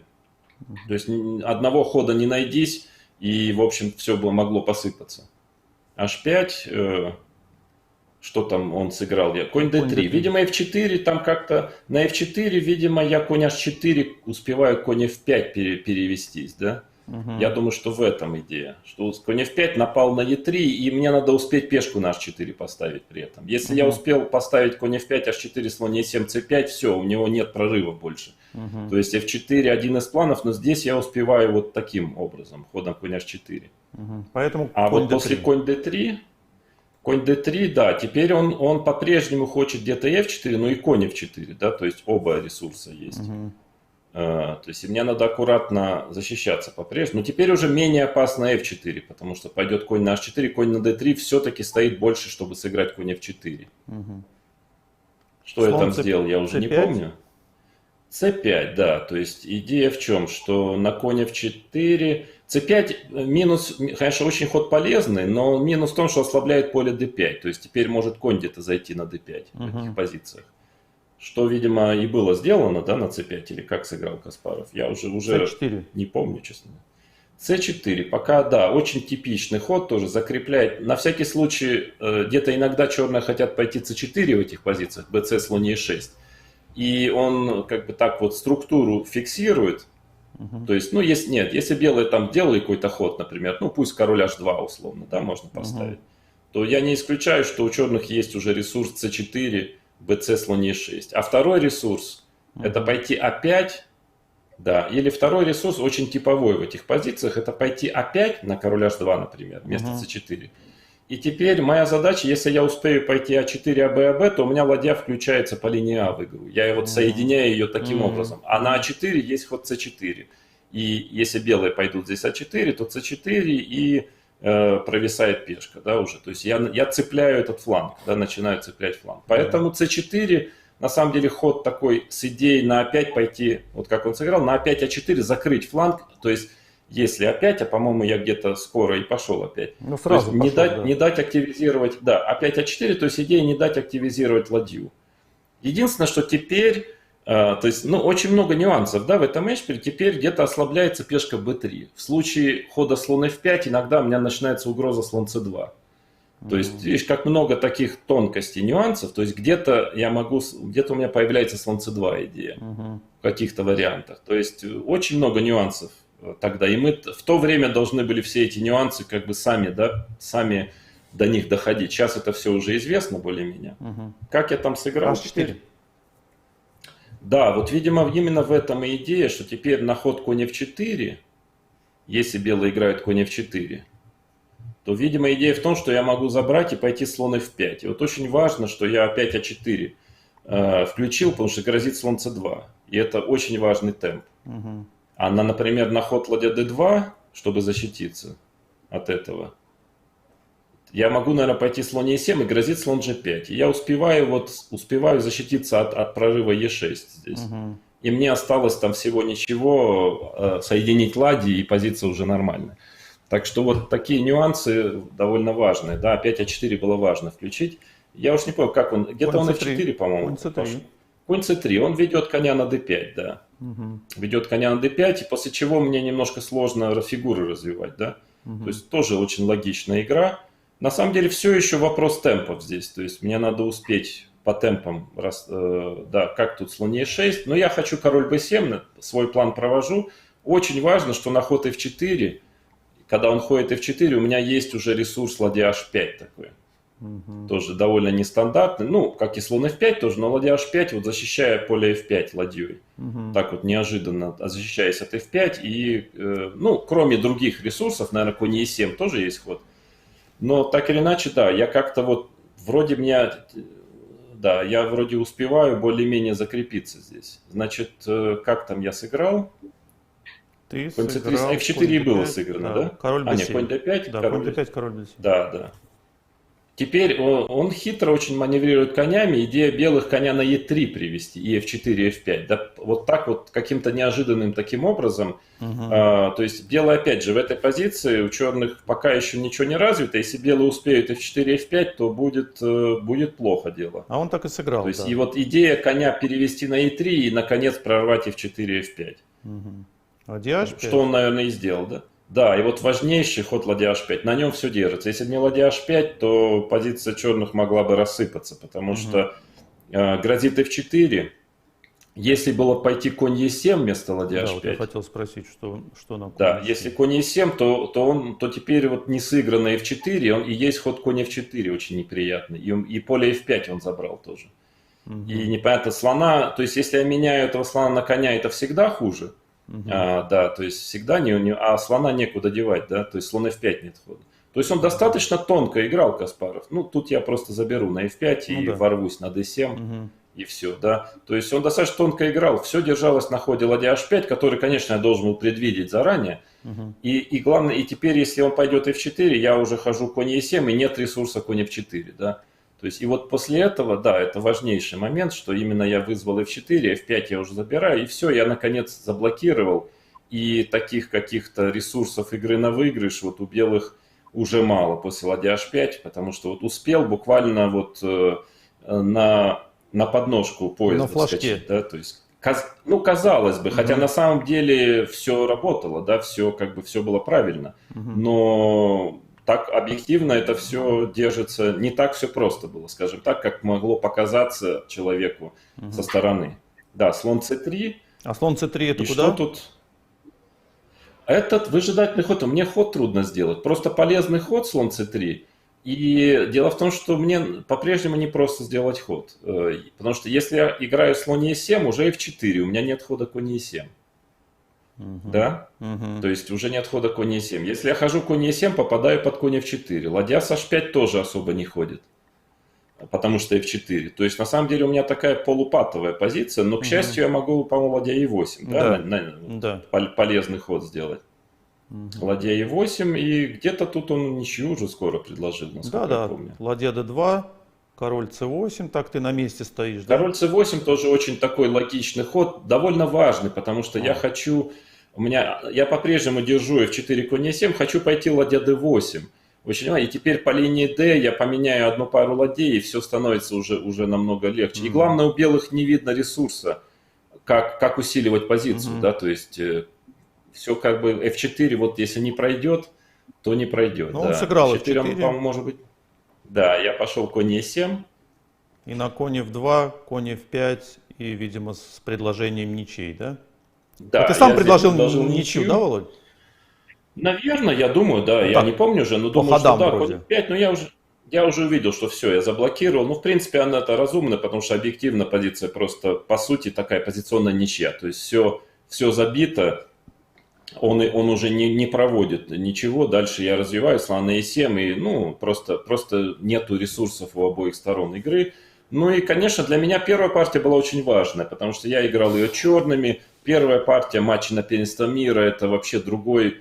Ну, матч на первенство мира вообще что-то другое. Это все-таки напряжение другое, там зрителей куча. Ты впервые практически ты на сцене вдвоем играешь с человеком. Да, это не турнир, когда там куча народу, а тут ты играешь вдвоем. И, конечно, очень не хотелось проиграть первую партию, да, то есть как-то так начать. Я помню, что очень был рад тому, что первая партия так сложилась удачно, что очень так аккуратно удалось удержать позицию и сделать ничью. То есть как бы я вошел в матч таким образом. То есть я почувствовал себя вот полноправным таким игроком этого матча. Да? То есть в этом плане важно было. Жоэль, а ты помнишь вообще вот первую партию, как вы ее смотрели? Вообще какая обстановка в штабе была? Да, я помню хорошо, потому что был очень, конечно, такой волнительный момент, поскольку это было, скажем, день, когда надо было уже раскрыть, да, свои оружия, собственно, то, над чем мы работали все это время. И, конечно, нам очень не хотелось бы, чтобы все это рассыпалось в первый же день. Поэтому, когда стало понятно, что будет берлинская защита, и было понятно, что Каспаров пойдет на главную линию, ну, в общем, В принципе, было очень любопытно, что же он выберет из многочисленных вариантов. И, в принципе, было ощущение, что, ну, как бы, Каспаров не так уж хорошо готов, да, то есть, во-первых, это понятно, он не ожидал этот дебют, и что он играет немножко по шаблону, что он не очень уверенно себя чувствует. То есть я, по крайней мере, для себя понял, что эта защита имеет право на жизнь, и что она может применяться еще раз как минимум, потому что это всегда был вопрос, выдержит ли этот вариант там, тест, да, первой партии, и не придется ли прибегать к запасным вариантам довольно быстро. Все-таки 8 партий черным надо было играть, надо было держаться, то есть, теоретически это могло бы быть 8 раз берлинская защита, да, насколько это жизнеспособно. Первая партия меня полностью успокоила в этом смысле. Поэтому, да, это было очень, очень удачное начало матча. Женя, мы с тобой книгу написали о матчах Володи на первенстве мира, и мы там все время твои приводим воспоминания о том, что ты очень боялся вообще, глядя на все это, и казалось, что позиция страшная, и тебе ты помнишь эти ощущения, и глядя сейчас на позицию, тебе она кажется такой страшной, или это мы с тобой все для красного словца писали? Я думаю, что тогда, когда я писал книжку, воспоминания были у меня свежи, и я, в принципе, для этого ее и написал, потому что знал, что я забуду очень быстро все. Все плохое стараешься забыть, в смысле негативные какие-то моменты вытеснить из памяти, чтобы чтобы новые пришли. Так вот, дело в том, что я же соломончиком был. И я, в отличие это от ты поясни, всех... поясни, пожалуйста, нашим Сейчас поясню. Да, Я и пытаюсь. В отличие от всех, первый раз увидел позицию, которую... Я же работал над D4. Я же не работал над E4. Я не знал, что будем играть. Мне никто не говорил, а я не спрашивал. Вот примерно Правильно. так. И... Соломончик, потому что обычно анализировал не тот записанный ход, который Ботвинник записывал. Это отсюда. Да, есть такая Поэтому я, знаменитая когда история. увидел эту позицию, я ее увидел первый раз. Соответственно, она и сейчас мне выглядит довольно опасной после того, как я это увидел. Единственное, после хода конь Е1 уже более-менее все разряжается, на мой взгляд, потому что белые чуть-чуть уже темп теряют атаки. То есть если приходится ходить конь Е1, я теперь понимаю, что у белых не может быть перевеса. Но все равно до этого момента выглядит все довольно опасно, потому что, вы видите, мы же потом, когда анализировали, не было так всегда однозначно равно. Очень сложно было предоставить Володе позицию с четким каким-то равенством. Так пошел, и ничья. Но такого не было. Все время нам приходилось анализировать позиции, где, допустим, конь берет все-таки на Е6 слона. И эти структуры, они уже с равным соотношением фигур конь, слон, с задвоенными пешками. Но они такие, типа мы там, грубо говоря, на 40-м ходу какую-то стойку должны были показать. Но это же достаточно неприятная, даже тип позиции защиты. Это сейчас там нашли разные уже другие методы. А мы же тоже пальцем в небо. На самом деле сейчас можно говорить о блестящей подготовке, а вся основная подготовка началась этого дебюта. Эти же были какие-то наметки, какие-то на сборах сделали, какие-то идеи, это знаменитые у Володи там. У меня здесь идеи есть, здесь идеи, он тебе дает 5 идей, 3 из них опровергаются сразу, или там ему потом не нравится, как играет. Соответственно, он накидал идей после этой партии, он понял вместе с Желем, они, видимо, там обмозговали на прогулке, поняли, что это можно играть, увидели Каспарова лицо довольно растерянное после этой партии. И я увидел первый раз эту позицию, и, соответственно, мне она казалась дико опасной, потому что, во-первых, я еще Е4 не играю, как известно, я не знал, что там Леша Александров в Салмаше. Я краем ухом слышал, что такую муть играет, но то, что играет Леша Александров и не играют другие шахматисты, уже знак не качества, а обратный знак, да? Значит, так играть нельзя. Поэтому у меня были вопросы к подготовке, вообще к своей роли в этом мире. Да, я так думал, что я что-то в этом мире знаю, но увидел, что я соломончик, но мне как бы я тоже пошел переосмыслять все Пошел это. Я напомню эту историю, все-таки в двух словах скажу. Про Соломончика речь идет о известном шахматисте Соломоне Флоре, который ассистировал Михаилу Моисеевичу Ботвиннику в матче на первенстве мира. Есть такая известная история, не знаю, правда или нет, о том, что Ботвинник записал ход, какой-то ход записал, и в позиции был какой-то очевидный ход, который, как думал Флор, записал Ботвинник. И Ботвинник сутки говорил: да-да, ты проанализируй вот этот ход, проанализируй, да, поговори с моей женой, там, то все, то все. И уже идя на партию, Соломон Флор какими-то кидал опаснейшими вариантами, которые Ботвинник должен был помнить, о каких-то ловушках, о том, о сём. И перед выходом на сцену Ботвинник ему сказал: Соломончик, я записал другой ход. Вот Михаил Моисеевич славился своим недоверием ко всему миру, а особенно, видимо, к секундантам. Володь, ну я так понимаю, что у тебя не было не только недоверия к секундантам, но, в общем-то, не было и каких-то опасностей со стороны противника. Да? Вот матч вообще Да целиком нет, и полностью конечно. спокойно прошел или были какие-то Да, нюансы? ну, относительно. Нюансы были, но об этом потом. А что касается, нет, я просто работу раскладывал не из там каких-то других соображений, а из соображений того, что такие, например, дебюты, как Берлин, то есть в них настолько вникать надо, что лучше, чтобы это вот один человек вот этим занимался, то есть он уже вник во все позиции, потому что очень тяжело ее вот, да, там дать Мигелю день поанализировать, потом там 2 дня Жене, потом Желю, то есть надо в нее вникнуть. И, например, Грюнфельд у меня вот четко был только Мигель. Это не для того, чтобы там разделить, не знаю, зоны, так сказать, риска, а просто для того, чтобы человек, который занимается какой-то темой, чтобы он очень глубоко был погружен в эту тему. Ну, на матче уже, конечно, началось перемешиваться, потому что ты же не знаешь до матча, какая тема будет важна. Может быть, это будет вообще D4, или это, может быть, будет шотландская. То есть ты поэтому, когда уже матч начался, понятно стало, что Берлин, скорее всего, будет главным, так сказать, направлением военных действий. Тогда уже, конечно, подключился там Женя, даже, может, временами Мигель, но в начале это было вот так. Ну а то, что так позиция она выглядит, опять же, так вот внешне, если посмотреть, она действительно безумно опасная. То есть если забыть о всех этих 20 годах уже по нынешним временам и диком совершенно количестве партий, которые сейчас уже были сыграны в берлинском варианте, да, уже до дыр, там, что называется, все позиции, все идеи уже раскусили, тогда, если вот так понимать, что это с листа и шла игра, конечно, она очень опасна. Но дело в том, что на сборах, которые я провел с Сережей Долматовым, то есть мы все-таки много анализировали. В то время компьютеры были слабые, то есть по большому счету надо было по дереву, что называется, да, работать, то есть мозгами на доске ставить. И вот было ощущение, мы много вот анализировали, двигаем, что-то получилось, что-то не получилось. Позиция же очень такая, можно так сыграть, можно это.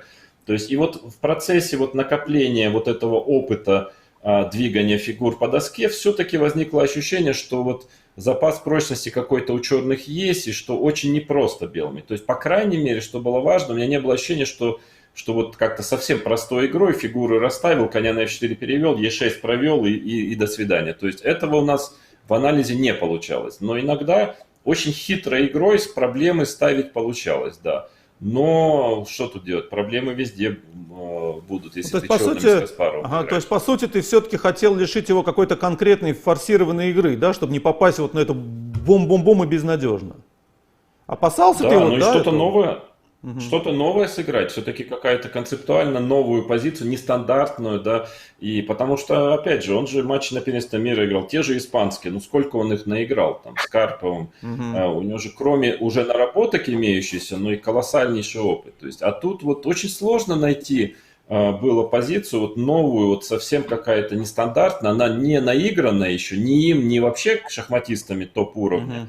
И очень богатая при этом, такая, что ее можно играть много партий. Это, можно сказать, отчасти везение, отчасти, может быть, какая-то интуиция помогла мне, что мне удалось найти такую позицию, чтобы не попасть под какие-то прямые заготовки, и при этом, чтобы можно было ее держать больше, чем одну партию.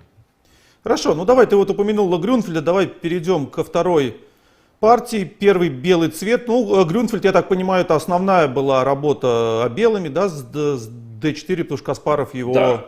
наигрывал всю жизнь. Он в последнее время много играл и успешно, очень хорошие позиции получал. Да и объективно дебют хороший, надо сказать. В принципе, ничего толком на Грюнфельд найти мне не удалось.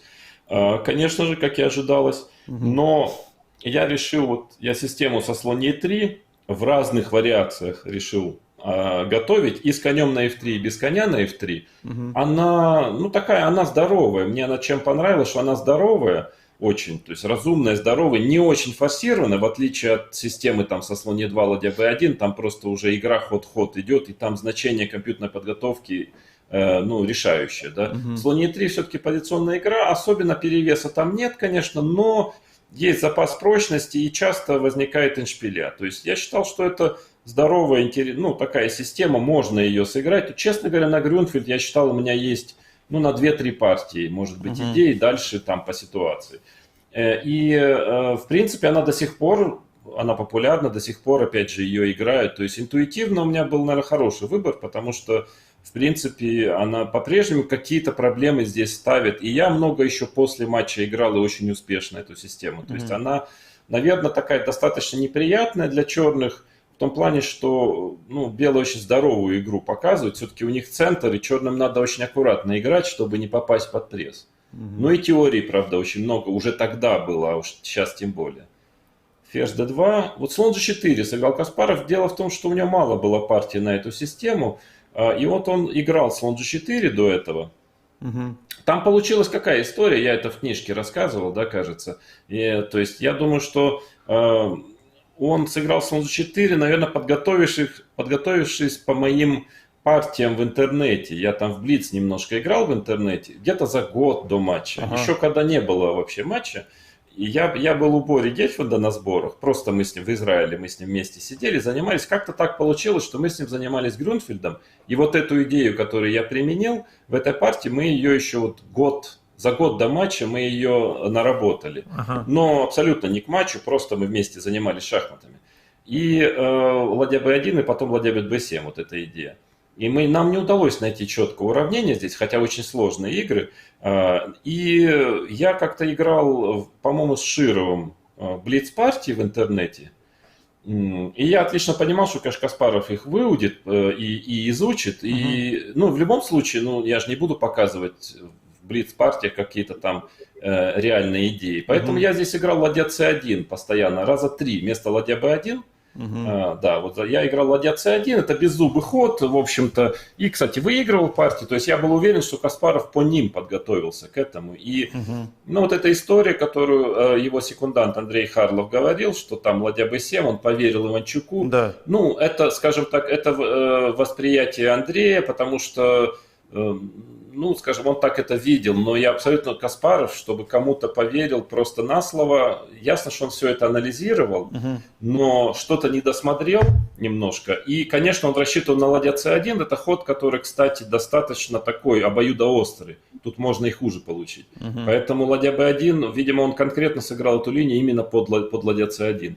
А ладья b1 грозит ладья b5, а6. И вот считалось, что это очень сильно, и что пешку на b7 забирать, не то чтобы плохо, но это ничего не дает. А вот как-то мы с Борей двигали и в давности. То есть и тут получается конь c6. И вот считалось, что здесь... Но перед самим матчем ты смотрел, кто? Женя у нас за Грюнфельд? Кто у нас ответственный за Грюнфельд? Нет, Грюнфельд, я сам и Ильескас, мы вот вдвоем.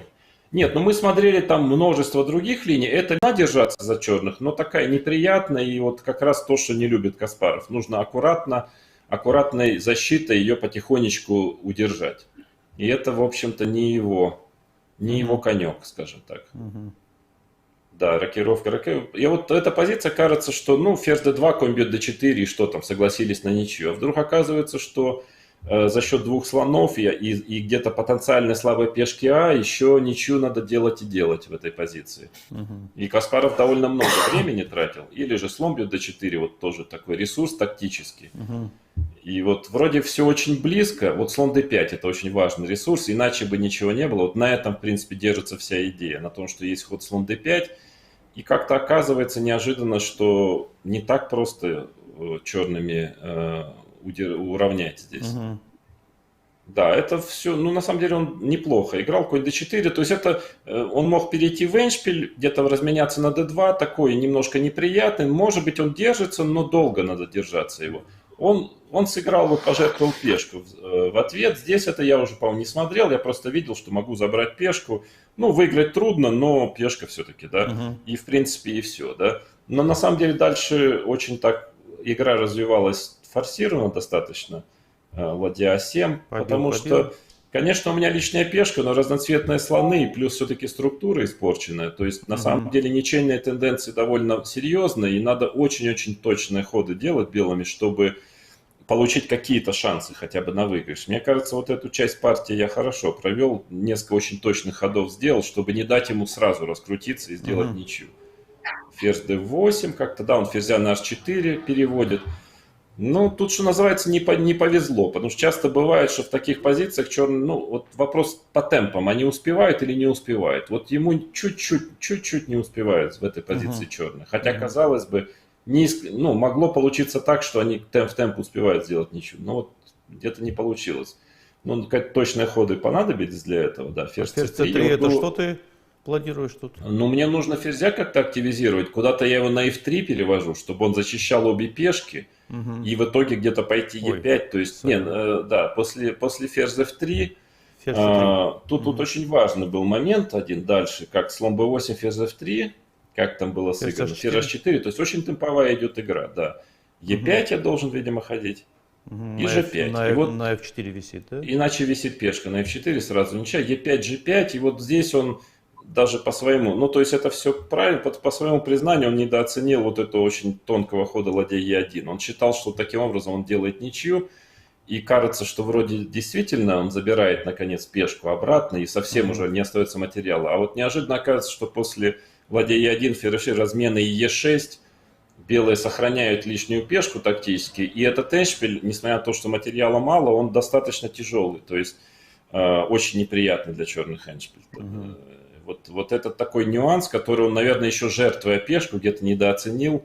Если бы не это, ну, наверное, была бы ничья, да. То есть он тяжелый из-за того, что пешки эти все, да, какие-то? Ну, теряется пешка А, и, скажем так, хоть и материала мало, разноцветные слоны, но еще пешка на f4 неудачно стоит, она немножко слона. А у меня появляется, с той пешкой на f5, наверное, все-таки ближе к ничьей была позиция. А за счет того, что пешка на f4, у меня появляется поле e4 у слона, еще подкрепляя его пешкой f3, и, в общем-то, где-то пешка А начинает бежать. То есть трудный эндшпиль, но пока еще нельзя сказать, что он там проигранный, но трудный. И опять же, конечно, не в стиле Каспарова, да и в чьем стиле такую позицию защищать. Может быть, разве что Корякин бы Спокойно бы, да? ничью бы тут спокойненько бы сделал ничью, но так в целом позиция очень неприятная. И где-то Каспаров тут немножко подошибся. Ему надо было, конечно же, слона переводить на e3. Как он, f3, по-моему, где-то ладья e7, наверное, да, он сыграл, да. То есть грозит ладья a7, хочет поменять ладьи, конечно, при размене ладьи, наверное, ничья, да, и как я там сыграл, А4. а4. И вот тут был момент, когда ему надо было закрепить слона, потому что у него слона нету поля нормального. То есть слон а7 шах, король g2, слон e3. Ну, трудная позиция, но шансы на ничью сохраняются еще. То есть пешку А же провести трудно, черные контролируют поле а7. Ну, конечно, белые короля поведут. Удовольствие, прямо скажем, невеликое. Скажем, скорее у белых больше шансов на выигрыш, чем у черных на ничью, но шансы есть еще на ничью. И вот он упустил, он как-то, ну, как-то в своем стиле хотел, так сказать, более тактически решить проблемы. Вот ладья а7, а вот этот момент, когда нужно было перевести слона, не такой простой, он его упустил. И после этого стали проблемы, потому что слона все-таки, в отличие от моего слона на e4, у черного слона нету поля, где он может закрепиться, что в итоге и изгубило его. То есть король, как там, ладья b4, как дальше было, ладья d7. То есть он все время хочет как-то ладья d4 поменять конкретно. Конечно, ладья d2 грозит меня отрезать, но король должен выйти на h3. И теперь проблема в том, что да, король начинает где-то грозить подойти h5, потому что грозил ладья b7 шах. Но я очень точно играл эту, да, очень точно. Как-то вот у него все время чуть-чуть он не успевает закрепиться. Да, h5 иначе шах. Как там я сыграл? Ладья в этой B5 позиции? опять Ладья на B5 слона напал, напал. он должен как-то защитить. Король Да? F6. Король F6. Пешка пошла. Опять. Да, пешка пошла и ладья А2, да, видимо, потому что надо ее как-то держать, пока не пробежала. Шах. И вот такой крайне неприятный шах на b6 оказался. И здесь, конечно, ну здесь Каспаров уже в небольшом цветноте был. Ну нельзя сказать, что громадном, но минуты 2 еще, наверное, было у него там хода на 3-4. Но тут, конечно, ну, во-первых, он уже абсолютно справедливо считал позицию проиграна, она действительно проиграна. Она проиграна форсирована на самом деле. То есть я понимаю, что он был не в радужном расположении духа. То есть надо, уж приходится ходить король G7, это единственный ход, откуда он только что пришел. И там я в книге где-то комментировал партию, написал, там есть четкий абсолютно выигрыш, форсированно выигрывается. И Каспаров потом в своей книге об этом матче, ну, в каком-то из томов предшественников он это подтвердил, сказал, что да, все правильно, действительно проигранная позиция. Но он как бы сыграл король Е7, ход такой... Он очень логичный, конечно, короля хочется подвести к центру ближе, но проблема в том, что, да, он, ну, во-первых, даже после А6 все равно позиция трудная, но просто пропускает слон d5, и несложный ресурс, и грозит ладья e6 шах, и, например, если пойти ладья e2 на слон d5, да, то есть ладья e6 шах, то есть слона-то он уберегает, но пешка начинает проходить. Король d7 а6 и просто пробегает пешка. То есть и да, он зевнул слон d5 и сразу сдался после слон d5. Давайте, это у Что нас и было есть, запечатлено это на у нас первом есть ролике, кажется. маленькое видео, да, еще раз его посмотрим, как закончилась вторая партия матча на первенстве мира 2000 года. Есть у нас такое? Démonstration en se tenant prêt Это же комментарий à хороший. saisir le prochain coup de Kramnik. Il faut pas rater Kramnik qui joue son coup. Non, non, non, il faut pas rater Kramnik. Là, là. il va On va jouer. pas rater Kramnik. Il faut Fou pas des rater cinq. Kramnik, fou des 5. C'est une Non, exécution. non, plan large, plan large. Vite. On Fou quitte des pas, 5. fou des cinq, ça y est. On voit comment il a tenu Attention, le coup. attention, faut être prêt à faire un zoom sur Kasparov ou sur Kramnik, ça va. Kasparov va abandonner. Kramnik se Ouais, lève. ça y est, ouais, fini. Oh là là, c'est fini. Incroyable. Kramnik a Incroyable. gagné, ça y est. Kasparov abandonne. Allez. C'est historique. Alors là, Kramnik mène au point. Жоэль, что там они, как футбол, да, они комментировали? Да-да, там один из двух комментаторов кричит: сделайте зум на лицо Каспарова, сделайте зум, пока не поздно. Но лицо Каспарова мы увидели, он был сильно разочарован. И как, Володь, ты пережил эту победу? Да ничего, в принципе, мне понравилось. Нет, ну на самом деле, как после этой партии было уже ощущение, что я, ну, в общем, ну, как сказать, было полное ощущение, что я не зря проделал работу, что я уже как бы завязал борьбу серьезную, то есть у меня уже полностью была уверенность в том, что меня не разгромят, что уже борьба будет очень сложной, потому что я почувствовал, что я и в форме хорошей, и как бы я партию сильно провел, и в дебюте готов неплохо. То есть ну, это было очень обнадеживающим. То есть если первая партия была просто вот таким сигналом, что, в общем, пока я вошел в матч, вторая это уже была для меня сигналом того, что это будет очень непростой матч для Каспарова, что будет битва почти, ну, там, на равных, то, что будет очень серьезная битва. Ну и очко лишнее никогда не помешает матче на первенство мира. И вы пошли готовить опять Берлин, да? Или ожидали чего-то уже другого? Ну, в смысле, что... Нет, Берлин, конечно, чего же ждать? Конечно, залатывать дыры. Ну, все остальное мы более-менее проверили, а мы понимали, надо позиция опасная.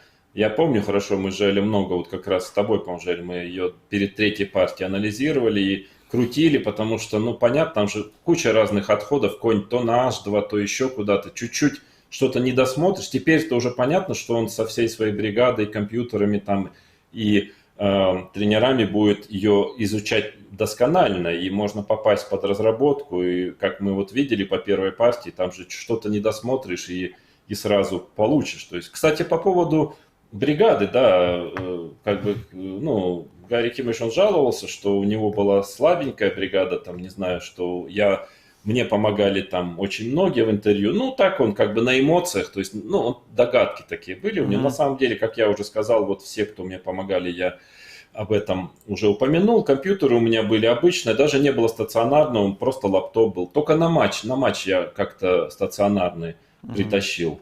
а так во время подготовки был лаптоп. А потом уже много лет спустя, когда Каспаров ушел уже из шахмат, я, в общем-то, на самом деле от друзей узнал, что весь офис Каспаров Чес, по крайней мере израильский, не исключаю, что и другие, все компьютеры работали как бы, а их там было много, и они были очень мощные.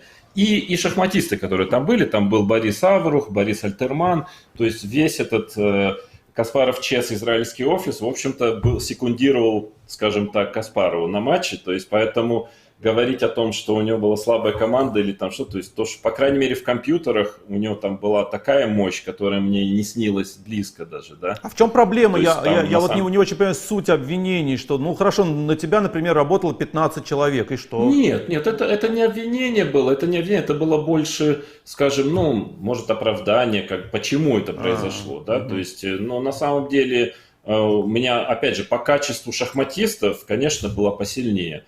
Но по количеству, я думаю, у него было больше, ну и компьютеры тут вообще нельзя сравнивать, потому что это все-таки мощнейшее. Я там был потом в какой-то момент в этом офисе, когда был в Израиле, по-моему, да, то есть, ну там, в общем, серьезная была структура с огромным количеством современных компьютеров и так далее, то есть работа там кипела, серьезная. Но я знаю, что и Майкл Адамс тоже помогал Каспарову перед этим матчем в том числе.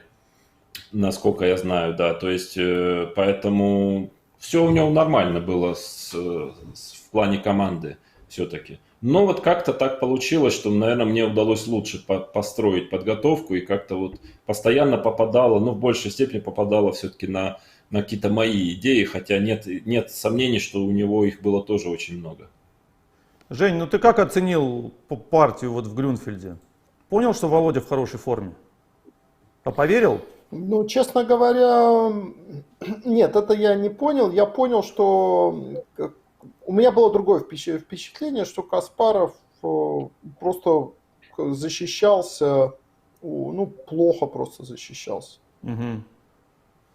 У меня было ощущение, что как бы он не готов был защищаться, и когда появилось, ну, пришлось защищаться, ну, просто он отвык. Но у меня было такое ощущение за последние годы, что слишком много он имел хороших позиций после дебюта, у него по-другому, иначе, чем у обычных людей, складывались партии. Он по дебюту получает равную позицию или с большим перевесом, ну и вот играет или равный эндшпиль, или добивает. А когда ему пришлось защищать худшую позицию, это было не его, потому что он просто отвык это делать. Последний раз там он с Карповым этим занимался. Вот и все. То есть, действительно, это было, если он попадал в территорию худшей позиции, но это было не его. Другое дело, что мне казалось, что это достаточно сложно сделать. Опять же, я был в данном случае, как сказать, свидетелем таким же, как все, потому что я не знал ни что там подготовлено было. Я просто как зритель смотрел и был, в общем-то, в шоке от того, как Каспаров слабоватенько защищался, еще под конец грубо зевнул. То есть он был обычным смертным, но у меня, конечно, я как бы, чтобы не сглазить, я отгонял от себя такие мысли, что типа Каспаров слабак. Ну, как бы, ну, я это себе объяснял так. Повезло, Мария Ивановна просто. Понятно. Повезло. Жель, а как вообще ваш день? Жень, ты мне хотя бы до 45 шкалу-то поднял после этой партии или как? Утвердился, что 40 точно есть. Желя, а как складывался вообще ваш день? Вы много работали, гуляли или вообще? Что такое день секунданта вот на матче на первенстве мира? Вот по этому матчу можешь нам рассказать? Да, конечно. Значит, у нас график был примерно один и тот же. То есть все начиналось... Ну, я буду рассказывать о том, как он складывался после партии, да, и потом до следующей партии. Соответственно, после очередной партии Володя возвращался, и мы разбирали сразу по горячим следам эту партию. Значит, ну, естественно, была масса вопросов, мы обсуждали, а что ты собирался делать на то и это. И это не просто потому, что было интересно, еще и потому, что все это могло пригодиться, если такой же дебют повторился. Да? Поэтому мы все это записывали очень подробно. Обычно это длилось, ну, 1,5 часа, может 2 даже иногда, если партия особенно интересна была. Вот, потом, значит, ужин и прогулка, да, и вот во время прогулки, соответственно, уже обсуждались планы на следующую партию, и дальше уже как бы, ну, можно сказать, там задания раздавались, да, кто чем должен заниматься там предстоящий как бы рабочий день, потому что на самом деле рабочий день у нас с Женей и с Мигелем начинался после ужина, да. Вот, значит, и каждый из нас садился со своим, значит, домашним заданием, с тем, что он должен был делать. Обычно, ну, так часто получалось, что мы с Женей в пары работали, потому что мы работали над черным цветом, а Мигель больше над белым цветом. Вот, зато у Мигеля, значит, было хороший компьютер, а у нас, мне кажется, попроще было. Ну, неважно, в общем, значит, мы, соответственно, с Женей там часто изучали ту самую, значит, берлинскую защиту, да, в общем-то, до рассвета. У нас даже вот такая шутка была, да, что мы, в общем, встречались потом, делать небольшую паузу на наш 5 o'clock tea, как принято в Англии, это было в 5 утра, а не в 5 вечера. И, в общем, ну, это еще не был конец, то есть часто мы достиживались до момента, когда Володя просыпался, ну, это было где-то там, не знаю, время там 9-10, где-то так, и, значит, рассказывали, собственно, все, что нам удалось анализировать и понять за ночь, да, и все это было, естественно, записано в компьютере, все варианты абсолютно. Значит, у Володи была задача очень простая: за час небольшим разобраться с тем, что мы сумели сделать за, значит, сколько там, 6-7 часов или больше работы, да.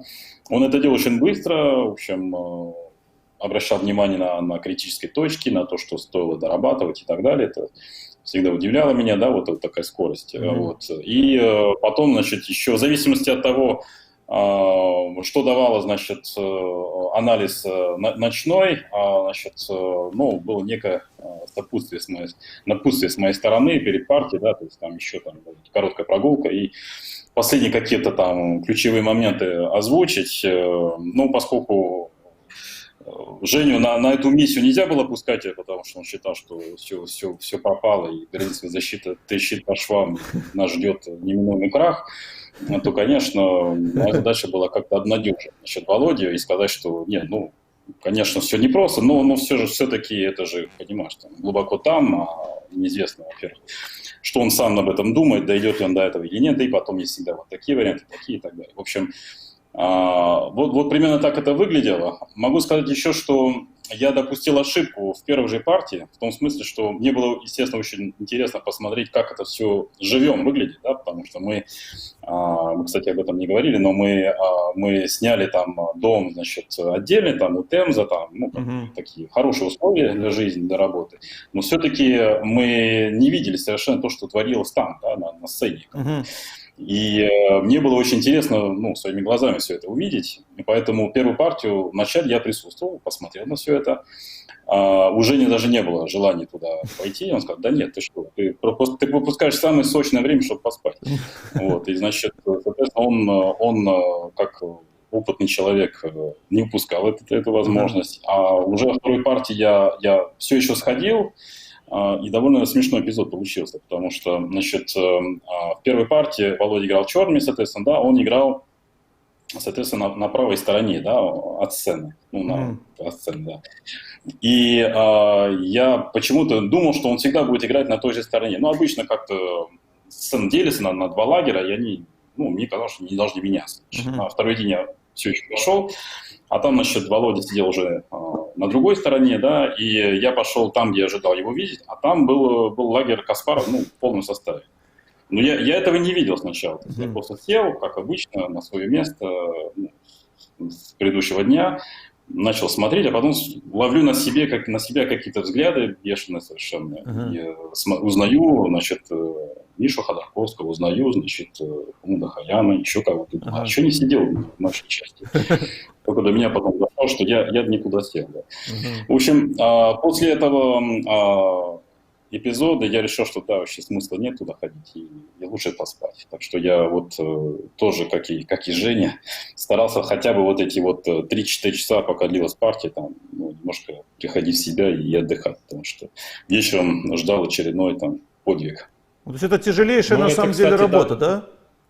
Быть на Я матче. добавлю, что это очень похоже на схему, которая была у меня, когда играл Каспаров с Анандом. Единственное время, когда можно было чуть-чуть отдохнуть, так вот душой и телом, это во время, когда шли партии, да? Когда игралась партия. Но нам жутко не повезло, потому что играл Каспаров с Анандом, а тот играл невероятно быстро. И все время партии заканчивались там часа за 3. И вот как бы мы уже молились, ну поддавайте 7-часовую, ну пожалуйста.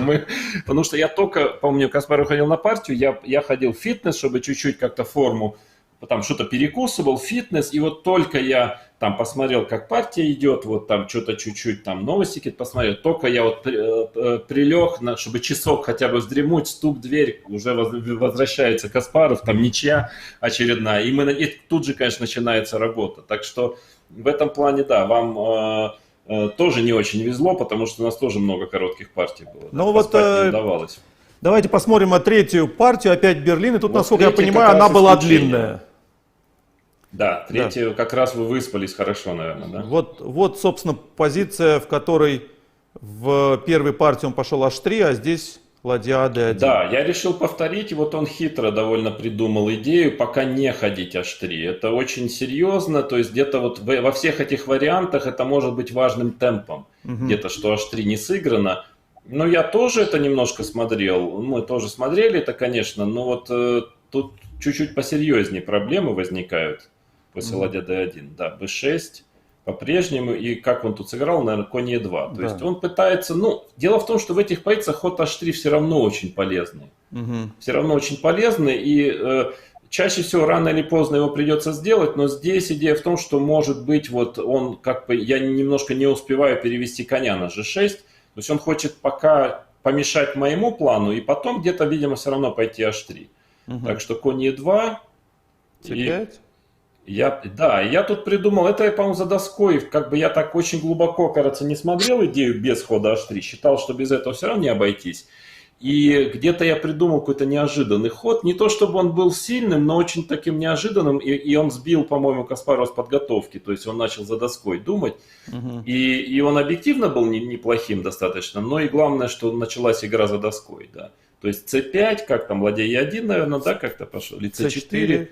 И тут я долго думал, да, я решил вот такой по-другому чуть-чуть сыграть, потому что тот же план с конь e7, мне не нравилось там конь f4, я могу просто не успеть уже, не успеть перевестись, и тут какие-то есть, например, тактические идеи, скажем, на ход конь g6, например, да, то есть где-то e6, может быть, уже вот может пройти такой удар. Или, да, и вот, или даже конь бьет g6, и в e6, конь e5, очень опасно, у него вскрываются линии, безумно опасная позиция, то есть я уже не успеваю перевести, но за счет того, что конь ушел с c3 чуть раньше, я теперь могу быстро как-то слона, то есть тут каждый раз чуть-чуть что-то делают другое белое, и черные должны реагировать уже по-другому, то есть я решил так как-то поставить слона на c6 пока. И конь f4, да, было сыграно. И тут я вот после долгого раздумья какой-то такой очень тонкий сделал ход. Кстати, не обязательный был на самом деле. Не, король b7 я пока пошел. Да, дело в том, что тут важно, опять же, тактический ресурс, что если белые прорываются e6 в этой позиции, да, то у меня есть, ну, наверное, сначала слон бьет f3, я беру коня на f3, gf, и вот очень важно слон d6 ресурс. Такой вот, то есть слон d6, я нападаю на коня и успеваю... Все проходит хорошо, да, успеваю развиться, и проблем нет. Поэтому пока я держу вот на тактике этот прорыв e6, соответственно, король b7, как там, наверное, ладья e1 логично, да, или конь d5, да, конь d5. То есть, опять же, он играет на прорыв e6 где-то, да, то есть у меня теперь слон уже не на этой диагонали, соответственно, e6, так сказать, на повестке дня. То есть мне надо очень серьезно к этому готовиться, к ходу e6. И конь на f5 такой немножко подвисший, все время g4 пограживает. Так что вот, да, как там я сыграл. Конь e7. Теперь конь e7 я таки ушел, да. Ладья Е1. Что там дальше? Ладья Е1. И я в какой-то момент, вот, по-моему, здесь какой-то сделал такой загадочный ход ладьей. Ладья G8, да. Мгм. Но он очень странный немножко, но он хитрый, профилактический. Дело в том, что я от Е6, то есть все-таки основная идея позиции белых пойти Е6, и я заранее увожу ладью, защищаю пешку G7.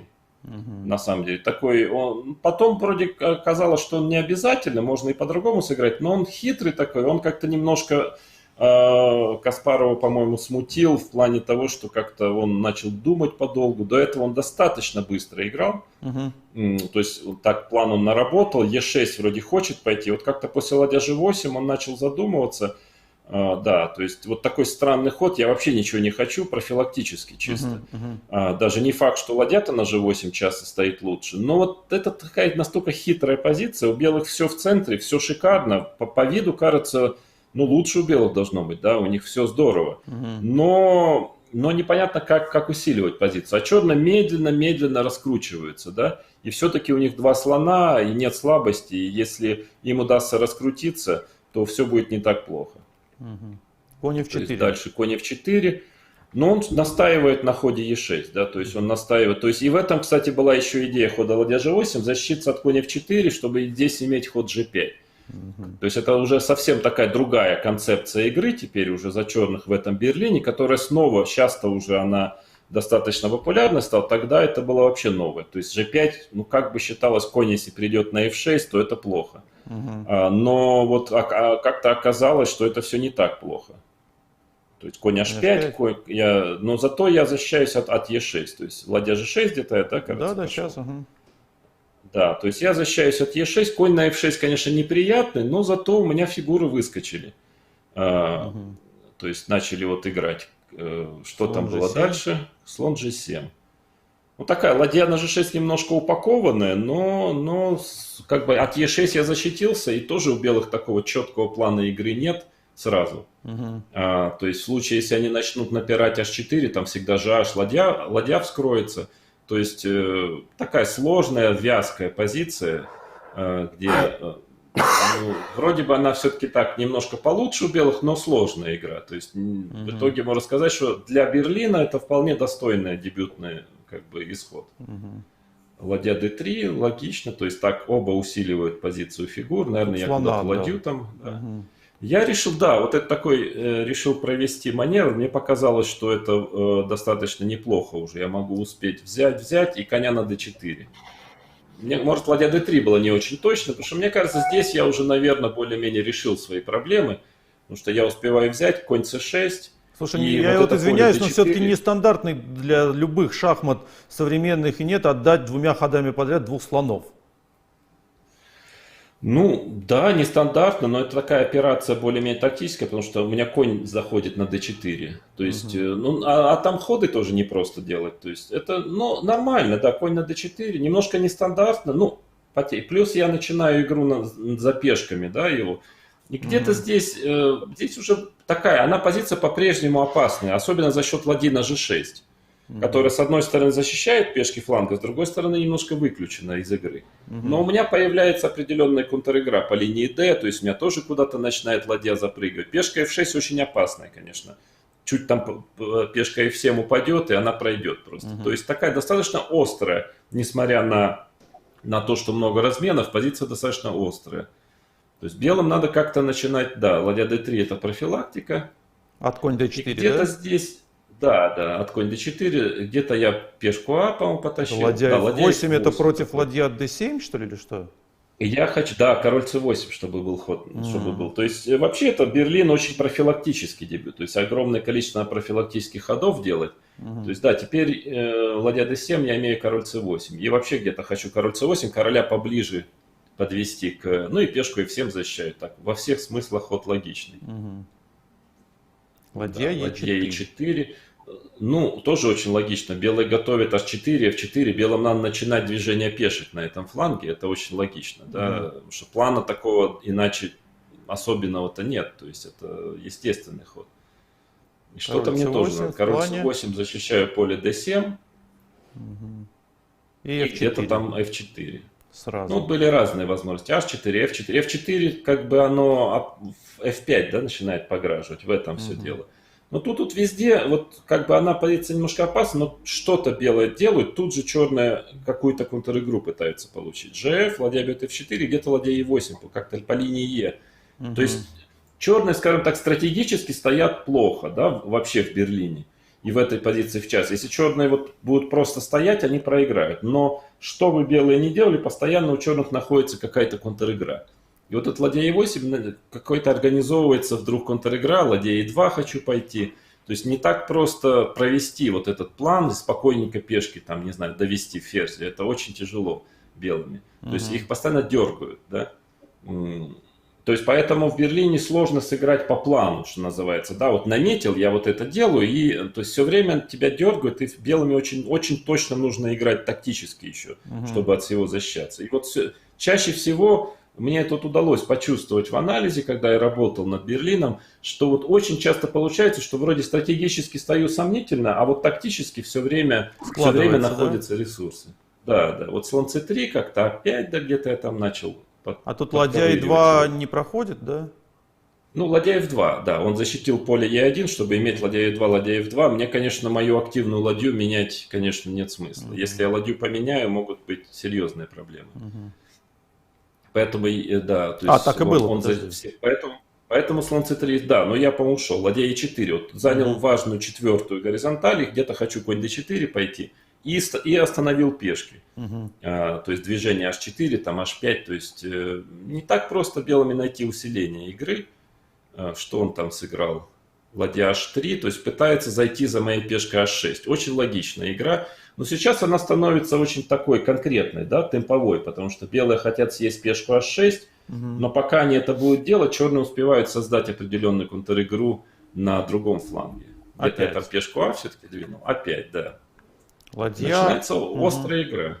Ладья теперь уже А4 сложно поставить, потому что там какая-то, да, то есть там начинает пешка b3 провисать. Ладья h5, я уже не помню, в чем идея. То есть на слон d2, наверное, как-то я конь d4 бы свел. Да, вот А4.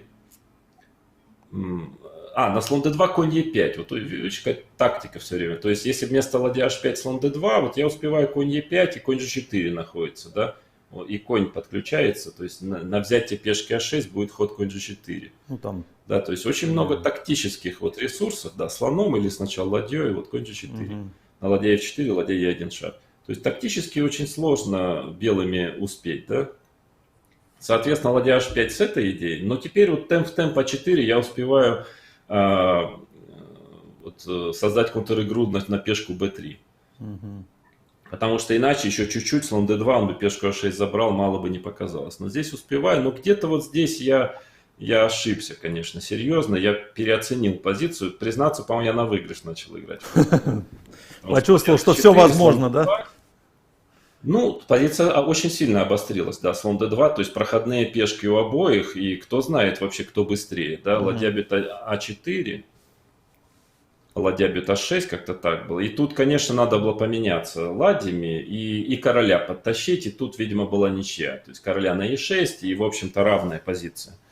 Но меня как-то захватил пыл борьбы. Плюс, конечно, так внешне пешка h так немножко опасная, да.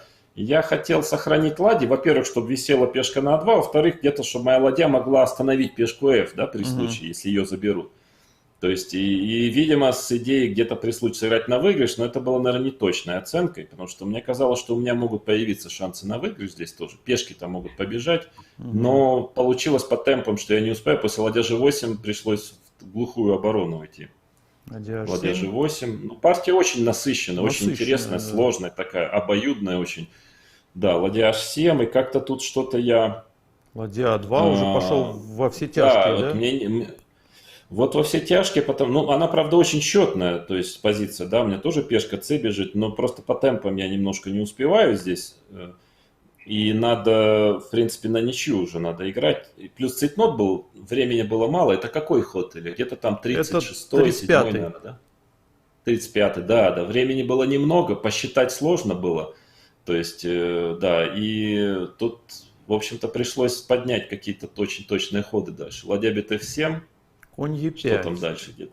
Конь Е5, да. Логично. Ну, потому что я тоже там что-то, какие-то угрозы у меня есть. Например, ладья 1 шах, конь F3, ладья F1, конь F3 шах, да, то есть позиция очень счетная. Но пешка F тоже бежит. Все не так просто. Да, конь Е5, ладья G7. Ладья F8. Ладья F8. И вот где-то здесь мне кажется, что я переоценил. Потому что мне казалось тоже, у меня сейчас B5, B4 побежит пешка, может просто ферзь пройти, да. Где-то издалека как-то я недооценил чего-то. H3. Да, и вот как-то мне казалось, что что-то найдется, а оказалось, что он быстрее. То есть он же все-таки связан, но как-то я не нашел, как я успеваю. C4 с идеей конь D3, наверное. Ладья E7. А почему нельзя сразу Да, пойти конь D3? Ну вот какая-то была так, наверное, потому что F7 есть ход, может быть. Может быть, я этого недооценил, что есть на конь D3 F7. Король B7, ладья G8, да, например. Ну да. Ну и ладья E2 тоже, наверное, да, то есть, но тут такая счетная идет игра, и как-то вот что-то я не досчитал, и пришлось, конечно, на флажке где-то там найти какие-то очень точные ходы, найти. И да, C4, что там было дальше. Ну, пока я держу ход F7, потому что я могу взять на F7 и на D2 слона. Поэтому ему приходится темп тратить на ладья E7. Конь D3. Конь D3. И тут Конь F7. D3 какой ход? 40-й. А, нет, конь D3, Да, вот я не помню. вру. Конь D3, 39-й ход. Да, вот здесь был очень важным 40-м ходом решение. Я помню, у меня было минуты 2, и очень важное было решение. Я как-то успел высчитать правильно. Какой я там ход сделал, я уже не помню. Но помню, что это был очень важный ход. Конь F2. Единственный в итоге. Да, вот что именно надо было конь F2 бить, потому что была возможность как-то еще пойти король B7, там, но скажем, с идеей на ладья E8, например. Ну, или может какой-то другой ход там был. Да, или надо было посчитать. Ладья E8, ладья бит F7, может быть, еще ничего. Это позиция. Ладья бит F7, ладья бит D2, ладья E7. И у меня тоже могут пешки побежать. Может, это ничего, но, по-моему, слон H6. Вот я помню, в попыхах на 40-м ходу считал, если я не ошибаюсь. Вот здесь слон H6 после король B7. Да, король B7, Вот, значит, если... король Не, вместо конь B7, B2. ага. Король B7, по-моему, слон H6. Я вот пытался посчитать, успеваю ли я пешку C и B пробежать. Ладья бьет F2, слон бьет F8. И вот как-то, да, и он хочет отскочить слоном, провести пешку. И я как-то в попыхах считал, успеет ли он B5, B4, C3, B3. Вдруг я успею пробежать, но, по-моему, как-то успел высчитать, что я не успеваю. И правильно побил конь F2. Это было важно. Решение. В итоге я сыграл конь бьет F2. Слон H, как там? Ладья E8 шах. Король Да. D7. Ладья Король F8. D7 взял. Король E7. Король Е7. Да, то есть надо было высчитать, что это вообще сразу не проигрывает, но, к счастью, не проигрывает. И очень важный вариант. На слон b4 шах есть ход c5, а на ладья d8 я, к счастью, успеваю... Да, здесь c5 есть, а если ладья d8 на король e7, то я успеваю король бьет f7, и на король бьет f2 c3 есть ход, к счастью. Что слона, ну, я отыгрываю слона. Отыгрываешь слона. Все, то есть это, на тоненького держится, да? Ну, на тоненького, да. Я сам, конечно, своим ходом ладья G8 все на тоненькое поставил. Но вроде бы все держалось, вроде все правильно это было. Соответственно, конь бьет F2, и вот контроль прошел. Я не был уверен, что спасается. Да, ладья C8, это все правильно. Но как-то оказалось, эндшпиль очень опасный все равно. После ладья C8 это правильный ход, который он сделал. Да, потому что я, по-моему, теряю пешку одну. Король E6 или как там, да. Да, правильно, да. Слон какой-то E3. ход здесь сделал, слоном, наверное. Да, и я все-таки пешку теряю, но мало материала осталось. И вот тут был один момент, где он как-то тонко мог сыграть и поставить более серьезные проблемы дальше. Но тут очень счетная пошла игра. Конь D1. Да, там взял где-то, да, C3. По-моему, взял на B6, C3. Да. И у него какой-то очень тонкий ход здесь был, который он... Как он сыграл здесь? H4. Какой ход? H4. Да, вот, по-моему, типа король H2, какой-то ход тонкий король H2 был, и вот он меня смущал во время партии очень. И как-то с огромным трудом, там все-таки по темпам черные успевали сделать ничью. Почему-то вот какой-то очень тонкий ход. А H4, вроде самое логичное пешку толкнуть вперед, но как-то здесь почему-то важно, что что-то он там не успевает. Как там было дальше? Ладья 6 какой-то очень, очень важный ход был. Конечно, Слона вариант, с да, слоном. и потому что, по-моему, на слон d4 есть ход ладья 4, вот это очень важно. И пешка h4 подвисает. Ладья Вот А4. это, вот это оказалось Вот важнейшим, H4, видимо, важнейшим ошибка, да? ресурсом. Получается. Да, но с другой стороны, король h2 такой ход как бы слишком такой медленный вроде бы, да, хочется же пешку, но может быть он недооценил ладья a6, и как-то все там по темпам удается. Разменялось уже. Да, ну, правда не факт, что король h2 выигрывал, но ставила серьезные проблемы. И здесь еще, правда, есть вот ладья f3 какой-то ресурс, все-таки пока отрезать, но тут уже ничья простая достаточно, то есть не сложная ничья, здесь уже это... там как-то аккуратно, как я там сыграл дальше, да, вот как-то аккуратно надо было и вовремя переход в пешечный, потому что у меня король отрезан, но вот как-то ладья g5, ну, минимально аккуратно, я не даю королем прорваться. И я жду хода король f3, чтобы дать ладья f5 шах, чтобы именно при короле на f2 этот эндшпиль проигранный из-за хода король f3, а здесь оппозиция и ничья. Да. Да, ну вот как-то там примерно так и было, и это ничья, конечно. Ну, то есть такая очень-очень насыщенная, сложная партия. Ну, в принципе, честно, мне кажется, в целом хорошая, интересная, и качество, по-моему, довольно высокое. То есть, честно, я так смотрю сейчас, так, да, вроде неплохо Каспаров играл. Нельзя сказать, что плохо играл. То есть, Да нет, почему он давил-то должен плохо серьезно. играть, да. По-моему, хороший уровень. Я не знаю, как вам казалось, Женя? Что оба играть Я не же- умеют. Мне честно Вот так на- вот, я смотрю, мне Подожди, кажется, что почему- очень приличный уровень. Вот Жаэль правильно говорит, что меня нельзя было, Берлагу нельзя было пускать, потому что Берлага паниковал. А моя паника строилась на двух вещах. Во-первых, мы в анализе никогда, благодаря тебе в том числе, потому что ты все время находил какие-то ресурсы там за белых, и, и действительно там нельзя ни четкого равенства, ни четкого перевеса, да, найти до сих пор. Ну да, да. А ведь по тому, как складывались первые две партии, вот нет такого впечатления, что ты пришел и типа беспроблемно сделал ничью, тебе приходилось на цыпочках делать единственные ходы, всю партию.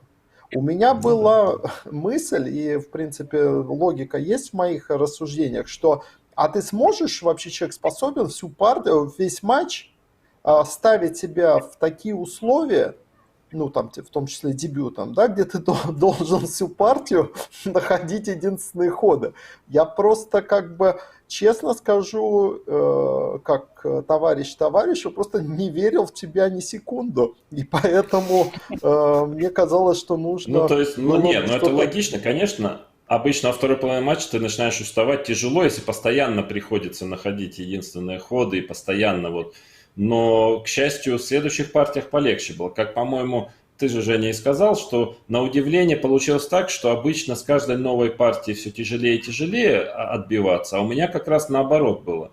То есть после третьей, вот каждая новая партия, мне все легче и легче удавалось сделать ничью черными в Берлине, вот каким-то таким странным образом.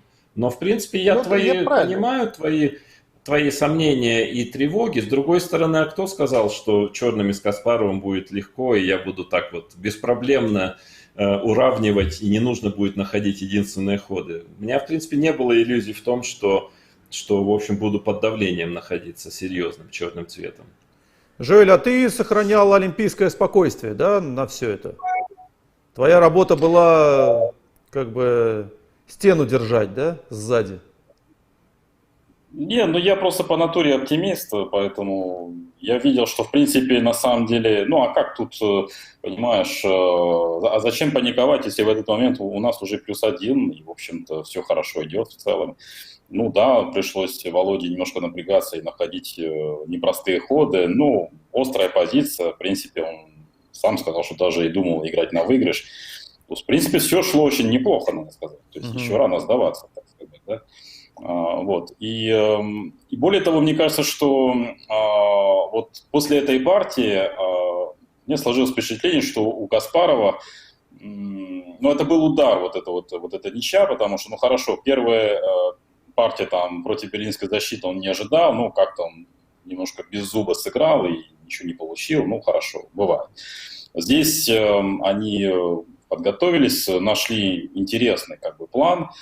Но он достаточно естественный, этот план, да, то есть он довольно логично вытекает из первой партии. То есть это просто попытка сыграть как в первой партии, только лучше, да, без темпа H3, как-то поактивнее. Там он уже понимал, какие есть защитные ресурсы ученых после первой партии, вот этот H5, там все это, да. То есть он попытался соптимизировать.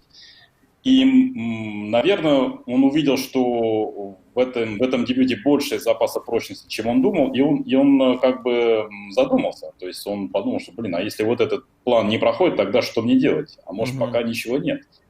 И мы, наверное, к этому подойдем, когда обсудим уже следующую партию, когда он играл белый, да. Но было ощущение, что он как раз вот, уперся в стенку и немножко не знал, как дальше.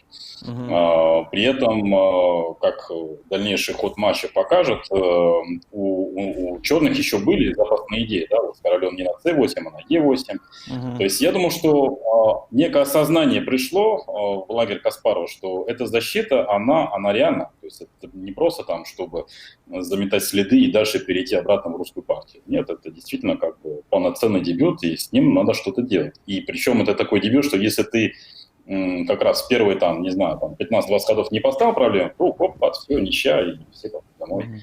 Поэтому в условиях, когда уже он отстает в счете, то есть это проблема. Я думаю, что здесь психологически он чувствовал серьезное давление от этого дебюта.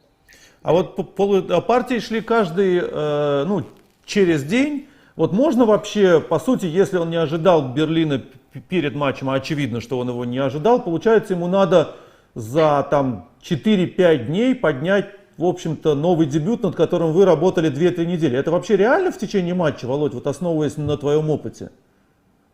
Ну, во-первых, партии были, у нас 4 партии в неделю было, кажется, да, насколько я помню. Через день. Суббота, воскресенье. Вы ровно 20 лет назад играли 4-ю партию. У нас был вторник, четверг, суббота, воскресенье. Вот так, 4 партии в неделю. То есть одна была спаренная партия. И, соответственно, как реально? Конечно, не просто, но, во-первых, можно, а во-вторых, это же не единственный возможный дебют Берлин, да, можно же и шотландскую сыграть. Человек обычно к матчу на первенство мира готовит довольно много всего. Соответственно, есть, то есть это не такая уж безвыходная ситуация, да, во-первых, мы видим, что, в принципе, белые давят в Берлине, да, не так все просто черным, а во-вторых, можно всегда что-то другое выбрать. То есть, и плюс такая ситуация складывается всегда в матчах на первенство мира. Это обычное дело, что в какой-то момент ты не знаешь, у тебя мало времени, ты ищешь какую-то идею хотя бы на одну партию. С этим сталкивались все во все времена, и я сам и в этом матче, и в последующих. Так что обычная ситуация, в общем. Понятно. Я вот думаю, может быть, мы утомили наших я думаю, сейчас, зрителей. на сегодня мы достаточно рассказали, 3 партии проанализировали, тем более, что дальше идет масштабное сражение в 4-й партии, не хочется его в торопях. Она такая, которая требует и концентрации, и энергии, потому что это целый триллер, такой был, много чего можно рассказать, очень насыщенная партия. Поэтому, я думаю, можем 3-й эфир сделать, и вот с 4-й до окончания матча уже так чисто шахматную такую сделать эфир, потому что этот был полуподготовка, начало матча, а там мы можем сделать. К 4-й надо набраться сил, энергии, потому что она, в общем-то, была такая очень волнительная, и по напряжению ошибок было не так мало, но и хороших ходов было много, то есть была очень напряженная партия, очень много сил, я думаю, у обоих она отняла. Спасибо огромное, Владимир Борисович, спасибо, Жоэль, спасибо, Женя. Я надеюсь, вы немножко, чуть-чуть окунулись в события 20-летней давности, как у 3 мушкетеров не появился наш, кто он у нас, предположим, Арамис не появился. Он Арамис, безусловно. Надеюсь, неделю. Я думаю, что мы, может быть, на следующий стрим пригласим. В общем, это боевые ваши воспоминания о былых днях. Я бы еще хотел в конце, уже без нас, чтобы нам показали, мы сделали такие музыкальную нарезку, такую портреты Крамника и Каспарова на этом матче. Портреты Крамника и Каспарова. Есть у тебя, Саш, не обманывай меня. Ну, в общем, сейчас, короче, покажем еще небольшое видео, которое мы подготовили к этому стриму. А о третьем стриме мы, как всегда, на канале отдельно объявим. Спасибо огромное. Ну, тоже, всем. я думаю, наверное, в течение нескольких дней. Да, через не будем недельку максимум. затягивать, да, пока Да. свежи Что там воспоминания. затягивать, да. Все, спасибо. Хорошо, всем Спасибо. привет, Спасибо, бригаде. счастливо. Счастливо. Бригаде привет. И до скорого. Ну ты там не обижайся, Володь, что так тебе мало процентов давали.